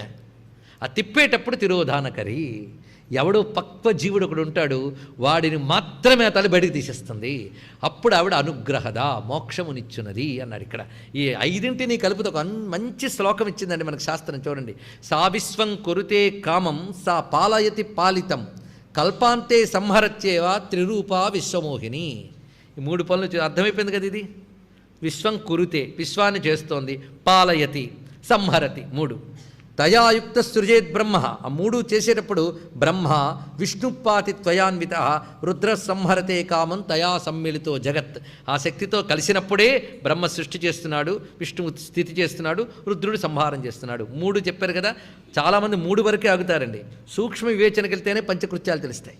సా బధ్నాతి జగత్కృత్స్నం మాయాపాశేన మోహితాం అహం మమేత పాసేన సుదృఢేన నరాధిప. ఆ తల్లియే జీవులందరినీ అహం మమ అనే పాసాలతో తిప్పుతోంది. అందుకే ఎన్ని విన్నా మళ్ళీ అహం మమ ఉంటూనే ఉంటాయి. ఆ తిప్పేది ఎవరు? ఆవిడ చేతులు తాడుంటే మనం ఎక్కడ విడిపించుకోగలమండి. అందుకే ఆవిడ తిప్పుతూ ఉంటుంది. తిప్పుతున్నప్పుడు ఆవిడ పేరేమిటి? తిరోధానకరి. యోగినో ముక్త సంగాశ్చ ముక్తికామ ముముక్షవ. ఎన్ని పేర్లు చెప్పాడు చూడండి. యోగిన ముక్త సంగాశ్చ ముక్తికామ ముముక్షవ తామేవ సముపాసంతే దేవీం విశ్వేశ్వరీం శివాం. వాళ్ళు ఉంటారండి యోగులు. వాళ్ళు మాత్రమే ఈ వీటిని పట్టించుకోకుండా ఇవన్నీ చేస్తున్న ఆవిడ్ని పట్టించుకుంటారటండి. ఈ సృష్టి స్థితి సంహారం ఇవన్నీ చూస్తూ ఉంటారు. వాళ్ళు కూడా మనలాగే. వాళ్ళు ఎక్కడున్నారు? రమణ మహర్షి అరుణాచలంలో మనమున్న భూమి మీదే ఉన్నారు. కానీ వాళ్ళు ఏం చేస్తున్నారు? వాళ్ళు సృష్టిని చూస్తున్నారు, వాళ్ళు స్థితిని చూస్తున్నారు. వాళ్ళు వచ్చిన మనిషిని ఏం నాయనా అని ఆ పేరుతోనే పిలుస్తున్నారు. ఆడవాళ్ళని అమ్మ అంటున్నారు, మగాళ్ళని అయ్యా అని అంటున్నారు. కానీ ఇలాగంటూ ఉన్న ఇన్ని రూపాల్లో ఆవిడనే వాళ్ళు చూస్తున్నారండి. అది వాళ్ళు చేసే పని. ఆ చూస్తున్నారు గనకనే వాళ్ళు ఆ స్థితిలో భావిస్తున్నందుకు ఆ భావాన్ని అనుసరించి గ్రహించి వాళ్లకు ముక్తినిస్తోంది గనక అనుగ్రహదా. వాళ్లకు ముక్తినిస్తున్నది ఈ తల్లి. ఎవరికి? ముముక్షువులైన వారికి, యోగులకి ముక్తినిచ్చేటప్పుడు అనుగ్రహం. పక్వత లేని వాళ్ళని సంసారంలో తిప్పేటప్పుడు బంధం. కనుక తిరోధానం అనుగ్రహం అంటే బంధం మోక్షము. మొదటి 3 సృష్టి స్థితి లయలు, మిగిలిన 2 బంధం మోక్షం. ఈ 5 పనులు తప్ప ఇంకే పనులైనా ప్రపంచంలో జరుగుతున్నాయా? మనకు తెలిసి 4 ఎక్కువ. 5వది ఎవడికి ఇచ్చిందో వాడికి తెలుస్తుంది, మనకు తెలియదు. 4 మాత్రం మనందరికీ తెలిసే ప్రస్తుతం. 5వది వాళ్ళకి తెలుస్తుంది. కానీ 5 ఆవిడే చేస్తుందని మనం తెలుసుకుంటే చాలు ఇక్కడ. కనుక 5 పనులు చేసే ఆవిడ్ని ఈ నామాల్లో నిక్షిప్తం చేసి తెలుసుకొని భానుమండల మధ్యస్థ. ఇప్పుడు సాధనలోకి తెచ్చుకోవాలండి ఈ స్థితి అంతా కూడా. ఇప్పుడు అమ్మవారు ఎక్కడున్నారు? భానుమండల మధ్యంలో ఉన్నారు. ఇంతవరకు చంద్రమండల మధ్యంలో చెప్పుకున్నాం, ఇప్పుడు భానుమండల మధ్యం. నేను చంద్రమండల మధ్యం అనగానే నిన్న మనం చెప్పుకున్నది శ్రీచక్రంలోకి వెళ్ళిపోయాం, బిందువులోకి వెళ్ళిపోయాం, సహస్రాలంలోకి వెళ్ళిపోయాం. అసలు చెప్పుకోలే చంద్రమండల మధ్యంలో అమ్మవారు ఉన్నారు. ఒక ఆయన అన్నాడు, అసలు ఈ మూన్ని మనవాడు చంద్రుడు అనుకున్నారు కానీ ఇది ఎలా అవుతుందండి, మూన్కి లైట్ లేదు కదా అని. ఆ మాట మన వాళ్ళకి తెలుసు. ఆ శాస్త్రాల్లో చక్కగా ఉంది. మన పురాణాల్లో చెప్పాడు, ఎవడు కాంతి రాత్రిపూట చంద్రుడిని ప్రకాశింపజేస్తోందో ఆ సూర్యుడికి నమస్కారం అన్నారు. అంటే చంద్రుడి స్వయం ప్రకాశం అనేది మన వాళ్ళకి తెలుసు. కానీ పురాణాల్లో వాటిలో వర్ణించిన చంద్రుడు ఈ మండలం కాదండి, ఇది తెలుసుకోవాలి. మనం చూస్తున్న సూర్యాది మండలం పైన ఒకానొక ఆర్ద్ర భూమిక ఏదో ఉంది అంతరిక్షంలో, తేమ కలిగిన చల్లని భూమిక. ఆ చంద్రమండలాన్ని వర్ణించింది. అదే పోతన గారు మనకి రవిబింబం ఉపమింప అక్కడ ఇంతింతై వటుడింతయ్యి మరియు తానింతైన భూవీధి పైనంతై సూర్యునికంతయ్యి అక్కడ చెప్పాడు. ఇప్పుడు సూర్యుడు చెప్పిన తర్వాత చంద్రునికంతయ్యి అని వర్ణిస్తాడు. వెంటనే పట్టుకుని సూర్యుడి తర్వాత చంద్రుడు చెప్పాడంటే మన వాళ్ళకి ఆస్ట్రానమీ తెలియదని వీడు అంటాడు. అది మూలంలోనే ఉంది. అది ఇంకో గ్రంథంలో చెప్పాడు దాన్ని స్పష్టంగా. అక్కడ సూర్యమండలం పైన చంద్రమండలం, మన శాస్త్రమంతా అదే వర్ణిస్తుంది. ఇదేమిటండి సూర్యమండలం పైన చంద్రమండలం అంటే? యోగంలో సూర్యమండలం అనాహతం ఇది దాటిన తర్వాత చంద్రమండలం యోగంలో. అదేవిధంగా మనం చూస్తున్న సూర్యమండలానికి పైన ఒకానొక ఆర్ద్రమైన ఒక ఏదో భూమికి ఉంది అంతరిక్షంలో. ఇంకా అంతదాకా ఈ సైన్స్ ఎదగలేదు, ఎప్పుడో ఎదుగుతుంది చూద్దాం. దాన్ని మన ఋషులు దర్శించి చూపించారు. ఆ చంద్రమండలం అక్కడెక్కడ ఉంది. ఆ చంద్రుడు మనకు తెలియడు గనక ఆ లక్షణం మనకి ఇక్కడ దొరుకుతుంది. దేని యందు? మనం చూస్తున్న చంద్రుల్లో. కనుక ఇక్కడ దొరుకుతున్నది ఆ లక్షణమే కనుక మనం దాని యందు అమ్మవారిని భావించడం అనేది కూడా చేయవచ్చు. అందుకే చంద్రమండల మధ్యలో అమ్మవారిని పూజించిన ఒక పద్ధతి ఉందండి. ఇది భలే ఉంటుంది మీకు. ఇందాక చెప్పిన విశ్వరూప జాగరణి అంటే మన స్వపంతి గడిపోయాం, కానీ ఇది మాత్రం చాలా బాగుంటుంది. ఏంటంటే చంద్రమండలంలో అమ్మవారిని భావిస్తూ లలితా సహస్రం చదివితే చాలా మంచిది. అది చంద్రమండల మధ్యగా. అందుకే పూర్ణ చంద్రబింబం వచ్చినప్పుడు ఆ రోజున అమ్మవారిని ప్రత్యేకించి పూజ చేయాలి. ఎందుకంటే చంద్రమండలం పూర్ణంగా కనబడుతుంది. అసలు చంద్ర కళల్లో ఆ మండలంలో వచ్చే కళలు బట్టే కదా రోజుకో తిథి ప్రకారంగా అమ్మవారు ఆరాధన చేస్తున్నావు. పాడ్యమునాడు కామేశ్వరు అంటున్నావు, తర్వాత ఏమో భగవాన్ అంటున్నావు, నిత్యక్లిని అంటున్నావు. ఇలాగా చంద్రమండలంలో ఉన్నదాన్ని ఆధారం చేసుకుని పెడుతున్నావుగా, అది చంద్రమండల మధ్యగా. అంతేకాదు పూర్ణిమ నాడు కానీ చంద్రబింబాన్ని చూస్తూ లలితా సహస్రం చదివితే అత్యద్భుతమైన ఫలితాన్ని చెప్పారండి. ఎందుకంటే చంద్రుడు మనఃకారకుడు కనుక మనసు బాగుపడుతుందట. అంతేకాదు పాలు, గోక్షీరం చంద్రమండలంలో ఉన్న అమ్మవారిని ధ్యానిస్తూ నైవేద్యం చేసి ఆ వెన్నెల పడుతూ ఉండగా లలితా సహస్రం చదివితే చాలా విశేషము. ఇంకా పాల పాత్రలు పూర్ణిమ మేడ మీదకి డాబాల మీదకి వెళ్ళడమే మిగిలింది మనకి. ఇంకా చూద్దాం, రాబోతుంది పూర్ణిమ. ఇవి భలే ఉంటాయి నాకు తెలుసు. నీది అయిన తర్వాత చనువున్న వాళ్ళు అంటారు కూడా, అవి చెప్తే బాగుండు కదండి, ఎందుకంటే తుర్యా ఇవన్నీ చెప్పారని. నన్నన్నది వసిన్యాది వాగ్దేవతలు అడగండి. అలాగే భానుమండల మధ్యస్థ ఇది కూడానండి. ఇవి చెయ్యొద్దని కాదు, కొంతకాలం ఇవి చెయ్యగా ఎప్పటికో వస్తుంది. పరశురాములు వారు దత్తాత్రేయుడిని ఆశ్రయిస్తే దత్తాత్రేయ స్వామి వారు వేదాంత ప్రశ్న అడిగితే అదంతా తర్వాత చెప్తాను కానీ ముందు శ్రీ విద్య తీసుకొని త్రిపుర మంత్రం ఇచ్చారు. ఎవరికి? పరశురాముడికి. రామచంద్రమూర్తికి ఎప్పుడైతే ధనుస్సులు ఇచ్చేసాడో అప్పటి నుంచి పరశురాముడు ఋషి అయిపోయాడు. ఆయనలోని విష్ణువంశ అక్కడికి వెళ్ళిపోయింది. కేవలం ఋషి అవ్వగానే సాధకుని బయలుదేరాడు. దత్తాత్రేయుడిని ఆశ్రయించాడు. దత్తాత్రేయుల వారు మంత్రం ఇచ్చారు, వెళ్ళన్నారు. మంత్ర జపం చేశాడు. తర్వాత మళ్ళీ వచ్చాడు. శ్రీ విద్య, చక్రము, ఉపాసన అన్నీ నేర్పాడు. చేశాడు చాలా కాలం. అలా ఉందన్నాడు. బాగుంది కానీ బాగోలేదన్నాడండి. ఏదో చిన్నపిల్లల పనిలాగా ఉందయ్యా, ఏం చేయను అన్నాడు. అబ్బా ఇప్పటిదాకా వచ్చావా, కూర్చో చెప్తానని అప్పుడు జ్ఞానం చెప్పాడండి మహానుభావుడు. అది ఆ పద్ధతి ఇక్కడంతా వివరిస్తున్నారు ఇక్కడ. అందుకే అమ్మవారు పూజ చేసి, అమ్మ చిన్నపిల్లల పనులు చేస్తున్నానమ్మా, కానీలే బాలభావానుసారేణ మమేదం హి విచేష్టితం మాతృవాత్సల్య సదృశం త్వయా దేవిని విధీయతాం. ఎంత గొప్పవా! నేను ఈ బొమ్మలు పేర్చుకున్నట్టుగా చక్రం పేర్చి అటు పక్కన అమృతం పేర్చుకుని సర్వప్రపంచాన్ని తినే నీకు నేను బిందువు వేసి నీకు ఇస్తున్నా అంటూ ప్రపంచవ్యాపిని నీకు ఇస్తూ ఉంటే చిన్నపిల్లల పనిలా ఉంది కదా తల్లి. నిజంలే, నాది పిల్లల పని, నీది అమ్మ పని అన్నాడు. ఎంత గొప్ప మాట అండి. బాలభావానుసారేణ మమేదం విచేష్టితం.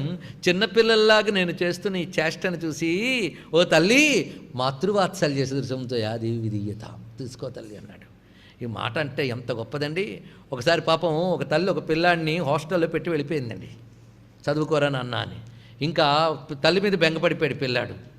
అమ్మ ఫోటో దగ్గర పెట్టుకుని ఏడుస్తూ రోజు అమ్మ ఫోటో చూసి పడుకునేవాడు పాపం చదువు అయిపోయాక. అమ్మ పాపం తన పనిలో తను ఎక్కడో ఉన్నది. ఒకరోజు అమ్మ వచ్చేటప్పటికి ఆ పిల్లవాడు ఆ గదిలో అమ్మ ఫోటో చూసి ఏడుస్తూ, అమ్మ ఎలా ఉన్నావమ్మా నువ్వు, ఇదిగో నీకు ఇష్టమని పండు తెచ్చానమ్మా, నీకు ఇష్టమని పువ్వు తెచ్చానమ్మా, నీ ఫోటో దగ్గర ఇవన్నీ పెట్టుకుంటున్నానమ్మా, నువ్వు ఎలాగున్నావమ్మా అంటూ ఉంటే ఆ కిటికీలోంచి అమ్మ చూసిందండి. ఇందులో ఒక్క పువ్వు కానీ పండు కానీ ఆవిడికి అందదు. వీడిక్కడ మాట్లాడే మాటలేవి ఆవిడికి వినపడవు. కానీ కిటికీలను చూడగానే నా బొమ్మను పట్టుకుని నన్ను అనుకుంటూ ఇంత ఇలాగ పిల్లవాడు ఏడుస్తున్నాడని తల్లికి ఒక్కసారి కన్నీళ్ళు వచ్చి తలుపు తీసి నాన్నని గట్టిగా పట్టుకుందిటండి. ఎందుకు? ఫోటోని పట్టు ముద్దాడుతున్నందుక. ఆ ఫోటో పట్టుకుని తలంచుకుంటానండి. కనుక కిటికీలోంచి చేసిన తల్లి ఫోటోని ఆరాధిస్తున్న పిల్లవాడిని చూసి అంత మురిసిపోయింది. ప్రపంచం నుంచి గమనిస్తున్న తల్లి ఆమె బొమ్మను ఆరాధించే మనల్ని చూసి ఆనందంతో అనుగ్రహించదా చెప్పండి. ఇక్కడ ఆ భావన అది. అక్కడ నుంచి అమ్మ అమ్మ అమ్మ అని వాడు బొమ్మ పట్టుకున్న అమ్మని ఎలా మర్చిపోలేదో మనం ఈ శ్రీచక్రం అనే బొమ్మ పట్టుకుని తుర్యా సర్వావస్థా వివర్జిత అని అమ్మని మర్చిపోరాదని వశిన్యాది వాగ్దేవతల యొక్క తాపత్రయం అండి. ఆ మాటతో వివరిస్తున్నారు ఇక్కడ. అందుకే ఆ తల్లిని ఎక్కడెక్కడ చూడాలి, అమ్మ ఫోటోలండి ఇవన్నీ, అక్కడ పట్టుకో. అయితే ఆ తల్లికి పాపం ఎప్పుడో హాస్టల్ గదికి వస్తే కానీ తెలియలేదండి. మనిషి కదా, ఈ తల్లి సర్వవ్యాపిని కనుక నువ్వు ఎప్పుడు ఎక్కడ తలుచుకున్నా గమనించుకుంటూ ఉంటుంది, తప్పకుండా అందుకుంటూ ఉంటుంది. ఈ తల్లి అందుకోలేదు కానీ ఆ తల్లి అందుకోగలదు, ఎందుకంటే పరిమితులు లేని తల్లి కదా. అందుకు ఆ తల్లిని మనం ఆధారంగా చూపించవలసిన కొన్ని స్థానములు చెప్తున్నాడు. ఇవన్నీ ఆలంబనలు, ఉపాసనలు ఆలంబన కావాలి, ఉత్తమ ఆలంబనలు కావాలి. ఏవి పడితే అవి కావు. మన కరెంటు కావాలి అంటే వైర్కి, ఎలక్ట్రికల్ వైర్కి రాగితీగే కావాలి. కానీ కరెంటు ఉందని చెప్పి కర్రపూల పట్టుకెళ్తే లాభం లేదు. కానీ కరెంటును పొందడానికి ఎలాగైతే రాగితీగ మాత్రమే అవసరమో అమ్మవారి ఉపాసనకంటూ కొన్ని ప్రత్యేక ఆలంబనలు ఉంటాయి. ఈ ఆలంబనలు పట్టుకోవాలి. అది గురువు ద్వారా సుశిక్షితంగా పొందిన శ్రీచక్రం ఒక ఆలంబన, అదేవిధంగా ప్రతిమ ఒక ఆలంబన, కలశం ఒక ఆలంబన. నువ్వు ఏమి అమర్చుకోకుండా అమరిపోయినటువంటి ఒక మహాశ్రీచక్రం ఒకటి ఉన్నది. అది పొద్దున్నే ఆకాశంలో కనబడుతోంది. అందులో అమ్మని భావన చెయ్యి. ఇది పెద్ద ఆలంబన. అది భానుమండల మధ్యస్థ. అది వివరిస్తున్నాడు. భానుమండల మధ్యస్థ. భానుమండలం ఉందండి, చంద్రమండల మధ్యగా ఆవిడే, భానుమండల మధ్యగా ఆవే. అంటే పగలు రాత్రి కూడా తల్లే, ఇంకెవరున్నారు? కనుక చంద్రమండల మధ్యగా వలే భానుమండల మధ్యంలో ఉన్న తల్లిని ఒక్కసారి మనం ఆరాధన చేయాలి. ఇది ప్రతివాడికి విధించిందండి శాస్త్రం. లలితా శాస్త్రం చదవకపోయినా ఆ సూర్యుడు ఉదయిస్తూ ఉన్నప్పుడు ఆ భానుమండల మధ్యంలో ఉన్నవాడిని ఉద్దేశించి అర్ఘ్యప్రదానము, అర్చన, సంధ్యావందనం ఇవన్నీ ఏమిటి? నేను ఎప్పుడు ఆ సమయంలో ఇవ్వలేదండి, తర్వాత ఎప్పుడు ఇచ్చానంటే లాభం లేదు. భానుమండల మధ్యస్థ, ఆ మండలంలో ఉన్న అమ్మవారిని ఆరాధించాలి. ఇది ప్రతివారు రేపటి నుంచే ప్రాక్టీస్ చేయొచ్చు, ఇప్పటి నుంచి చేస్తుంటే కొనసాగించవచ్చు. ఎవరైనా సరే, ఏ పుట్టక పుట్టి వాళ్ళైనా సరే ప్రాతకాలంలో ఆ సూర్యభగవాను ముందు నిలబడి సూర్యమండల మధ్యస్థాం దేవీం త్రిపురసుందరీం పాశాంకుశధనుర్బాణహస్తాం ధ్యాయేత్ సుసాధక. ఇది శాస్త్రం మనకిచ్చిన విధానాలు. అమ్మవారు ఉపాసకులకి శాస్త్రం చెప్పిన ఒక విధి ఇది.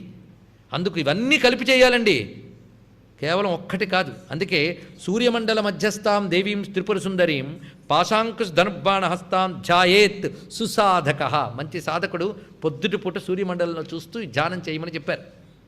అంతేకాదు, దీనికి మరొక శ్లోకంలో మరొక చోట పాశాంకుశ ధనుర్బాణధరాం అరుణ విగ్రహాం భానుమండల మధ్యస్థాం ధ్యాయేత్ త్రిపుర సుందరీం. ఇది శ్లోకం. ఈ శ్లోకంతో సూర్యమండలంలో అమ్మవారిని ఒక్కసారి భావన చేస్తే ఆ సూర్యుడి నుంచి వచ్చే అరుణకాంతులన్నీ నిజారుణ ప్రభాపూర్ అమ్మయే. అరుణాం కరుణాతరంగితాక్షిం చక్కగా వస్తున్నది. అందుకు మనకి ఈ ఉపాసన ఏది అంటే మళ్ళీ ఉపనిషత్తుల్లోనే చెప్పబడుతుంది. యయేషోంతరాదిత్యై హిరణ్మయ పురుషో దృశ్యతే హిరణ్యశ్మశ్రు హిరణ్యకేశ ఆప్రణఖాత్ సర్వయేవ సువర్ణ. వేదమంత్రం ఇది. కానీ సూర్యమండల మధ్యస్థంగా అమ్మవారిని ఉపాసించాలి. హిరణ్యవర్ణాం హరిణీం హిరణ్మయీం అరుణాం, ఇవన్నీ మనకి సూర్యమండల మధ్యంలో ఉన్న అమ్మవారు. ఎందుకంటే ప్రపంచమంతా అమ్మవారి చైతన్యమైన, మనకి మాత్రం సూర్యమండలంలోంచి తోసుకొస్తోంది కనుక మహావిభూతి అదే. అదే పెద్ద శ్రీచక్రం. విష్ణు భక్తులకు అది విష్ణు స్వరూపం, శివభక్తులకు అది శివలింగం, శ్రీచక్ర ఉపాసకులకు అదే శ్రీచక్రం. ఆ భానుమండల మధ్యగయ్యి అమ్మవారు భాసిస్తున్నారు. అది తెలుసుకోవాల్సింది. అందుకు భానుమండల మధ్యంలో ఉన్న అమ్మవారిని ఉద్యంతమస్తం ఎంతమాదిత్యం అభిధ్యాయన్ కుర్వన్ బ్రాహ్మణో విద్వాన్ సకలం భద్రమస్నుతే అసావాదిత్యో బ్రహ్మేతి. అది అనమాట. ఆ ఆదిత్యుడే బ్రహ్మమని ఉపాసించమని వేదం చెప్తున్నటువంటి విజ్ఞానం ఇది. అందుకు సూర్యమండల మధ్యంలో అమ్మవారిని భావించుట ఇది ఒక పద్ధతి. ఇప్పుడు చంద్రమండల మధ్యగా అన్నప్పుడు బయట ఉన్న చంద్రమండలమే కాకుండా సహస్రార స్థానం ఎలా చెప్పుకున్నామో భానుమండల మధ్యస్థ అంటే ఏది, ఇది మళ్ళీ తెలుసుకోవాలి. ఇది మనకి దహర విద్య చెప్తున్నారు ఇక్కడ. అనాహత పద్మంలో అమ్మవారిని ధ్యానించే పద్ధతి ఇక్కడ మనలో. అనాహత పద్మంలో 12 దళాలు ఉంటాయి. 12 దళాలు ఎవరివి? ద్వాదశ ఆదిత్యుడేగా. కనుక ఇక్కడ హృదయ పద్మంలో ధ్యానించడం, హృత్పుండరీకంలో అమ్మవారిని ధ్యానించడం, ఇది ఒక పద్ధతి. ఇది సమయాచారం అనే మనం చెప్పుకున్నాం. అమ్మవారిని ధ్యానించాల్సిన 3 ప్రధాన కేంద్రములు తెలుసుకోండి. అమ్మవారినే కాదు ఏ దేవత ఉపాసనకైనా ఈ సమన్వయం అన్నిటికీనండి.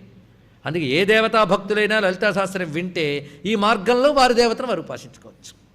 ఎందుకంటే వారికి సూర్యుడే ఆలంబం, వారికి చంద్రుడే ఆలంబన. అలాగే మన హృదయంలో దహర చక్రం అని చెప్పబడుతున్నది, అది భానుమండలం. ఈ భానుమండలంలో అమ్మవారిని ధ్యానించాలి. హృదయ మధ్యంలో ఉన్నట్టుగా ధ్యానించుట, అలాగే భ్రూమధ్యంలో ధ్యానించుట, పైన ధ్యానించుట, ఈ 3 వివరించారు. ఇది హృదయాకాశం, ఇది చిత్తాకాశం, ఇది చిదాకాశం అని చెప్పారండి. విశేషములు ఇవన్నీ కూడా ఈ ఆకాశంలో ధ్యానించాలి. అందుకే ఈ స్థితి చాలా విశేషమైనది. హృదయంలో ఇప్పుడు వెళ్ళాం మనం. ఇక్కడ తల్లిని భైరవి భగమాలిని చూడండి. భానుమండల మధ్యస్థ భైరవి భగమాలిని పద్మాసన భగవతి పద్మనాభ సహోదరి వివరిస్తున్నారు ఇక్కడ. ఆ భానుమండల మధ్యస్థ హృదయ మండలంలో ఉన్న తల్లి పేరు భైరవిట. భైరవి అంటే ఏంటో ఇప్పుడు పరిశీలిద్దాం. మార్తాండ భైరవుడు అన్నాం మనం ఆయన్ని. భైరవుని శక్తి భైరవి. అలాగే మన హృదయంలో ఆవిడ మార్తాండ భైరవి రూపంలో ఉంది. భైరవుడు అనగా పరమేశ్వరుడు. భరత్వ రమణత్వ వమనత్వములు చేసే భైరవుని యొక్క శక్తి కనుక భైరవి. ఇది మనం చెప్పుకున్నాం. అందుకు భైరవి. అంతేకాదు కన్యా పూజలు చేసేటప్పుడు అమ్మవారిని కుమారిగా పూజ చేసేటప్పుడు 12 ఏళ్ల వయస్సు గల బాలికకు భైరవి అని పేరు. మనకి నవకన్యలు నవకుమారీల వరకే చాలామంది చెప్తారు, కానీ 12 ఏళ్ల బాలికకి భైరవి అని పేరండి. అందుకే మీకు ఆ విధానాలు కూడా కనబడుతూ ఉంటాయి. అలా ఇక్కడ మనకి భైరవి అని చెప్పబడుతున్నటువంటి తల్లి 12 వర్షప్రాయ అయినటువంటి బాలికారూపంతో ఆరాధింపబడుతున్నది అని చెప్పవచ్చు. కానీ మార్తాండ భైరవ స్వరూపముగా సూర్యమండలంలో ఉన్న రుద్రుడే, అదే భైరవి అంటే. భగమాలిని, ఇది గొప్ప మాట అండి. ఈ శబ్దములు ఎంత విశేషములో. భగమాలిని అంటే మనకి అమ్మవారి యొక్క తిథి దేవతల్లో ఒకరు. ఎవరావిడ? ఏ తిథి దేవత? విధియ. కామేశ్వరి భగమాలిని నిత్యక్లిన రెండవది ఆవిడ భగమాలిని అని. అది భగము అనే మాటకి లోకంలో అనేక అర్థములు. ఐశ్వర్యములు అని ఒక అర్థము, వెలుగులు అని మరొక అర్థం. భగభగ మండిపోతుందని లోకంలో కూడా అంటూ ఉంటాం. కనుక భగ అనగా ఇక్కడ ఐశ్వర్యములు. ఐశ్వర్యములు ఆవిడ దగ్గర ఎన్నున్నాయ్యా అమ్మవారి దగ్గర? మాలిని, మాల అంటే వరుస, ఒకదాని తర్వాత ఒకటి, ఒకదాని తర్వాత అలా వస్తూనే ఉంటాయి అమ్మవారి దగ్గర నుంచి. అందుకో అది వెలుగులు, ఐశ్వర్యములు. ఐశ్వర్యములు పరంపరగా అమ్మవారి దగ్గర ఉన్నాయి కనుక ఐశ్వర్యముల కుప్పలు అమ్మవి. అందుకే భగమాలిని, ఐశ్వర్యముల వరుసలు కలది. అలాగే భగమాలిని అంటే కాంతి వరుసలు కలది.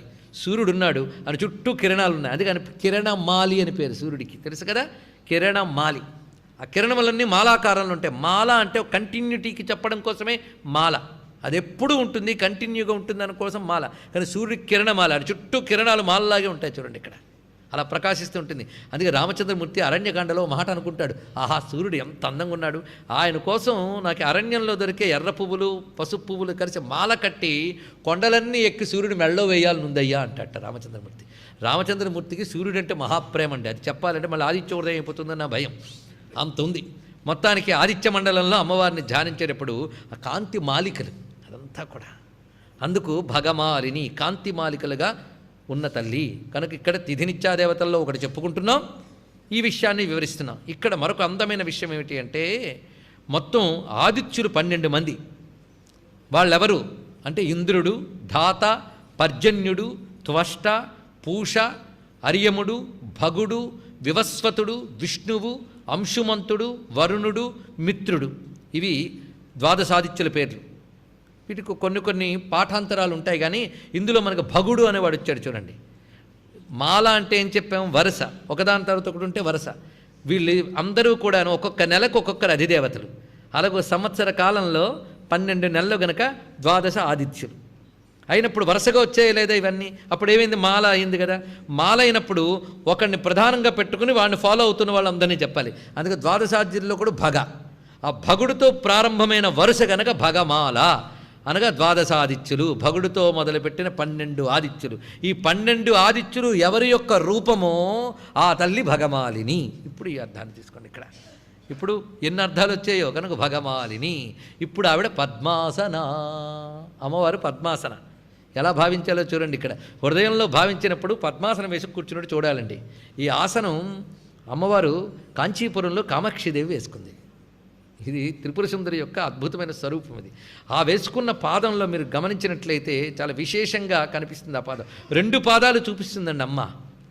ఎవరైనా మఠం వేసినప్పుడు 2 పాదాలు చూపించాలంటే పద్మాసనం వేయాలి, ఇంకో వల్ల కాదు. అది పద్మాసనం వేస్తేనే అది లభిస్తుంది. పద్మాసనాల్లో అనేక రకాలైన భేదములు ఉన్నాయి. కామాక్షిదేవి వేసే పద్మాసనం మాత్రం సాధారణంగా అందరూ వేసే పద్మాసనంలా ఉండదు. అదొక చిత్రమైన ఆసనం. అక్కడ ఆ స్థితికి కానీ వెళితే అది ట్రై చేసిన లాభం లేదండి, గురువుల యొక్క శిక్షణ లేనిది. ఆ తల్లి అలా కూర్చోగలదు, ఆవిడే యోగిని గనక. ఆ కూర్చున్న పుట్ట సరిగ్గా సహజంగా మూలాధారం దగ్గర శక్తి జాగరణ అవుతుందట. అక్కడ జాగరణ కొండల్ని కలిక అంటారు. దాన్ని చిత్కళానంద కలిక. అక్కడ చాలా ఉన్నాయండి రహస్యాలు మొత్తానికి. ఆ కలికా శక్తి జాగృతి కావడానికి ఎలా కూర్చోవాలో ఒక ఆసనం చెప్పారు. అది పద్మాసనాల్లో ఒక భేదం, అదొక భేదం. ఆసనంలో కూర్చుంటుంది అమ్మ కామాక్షి, ఆ తల్లి.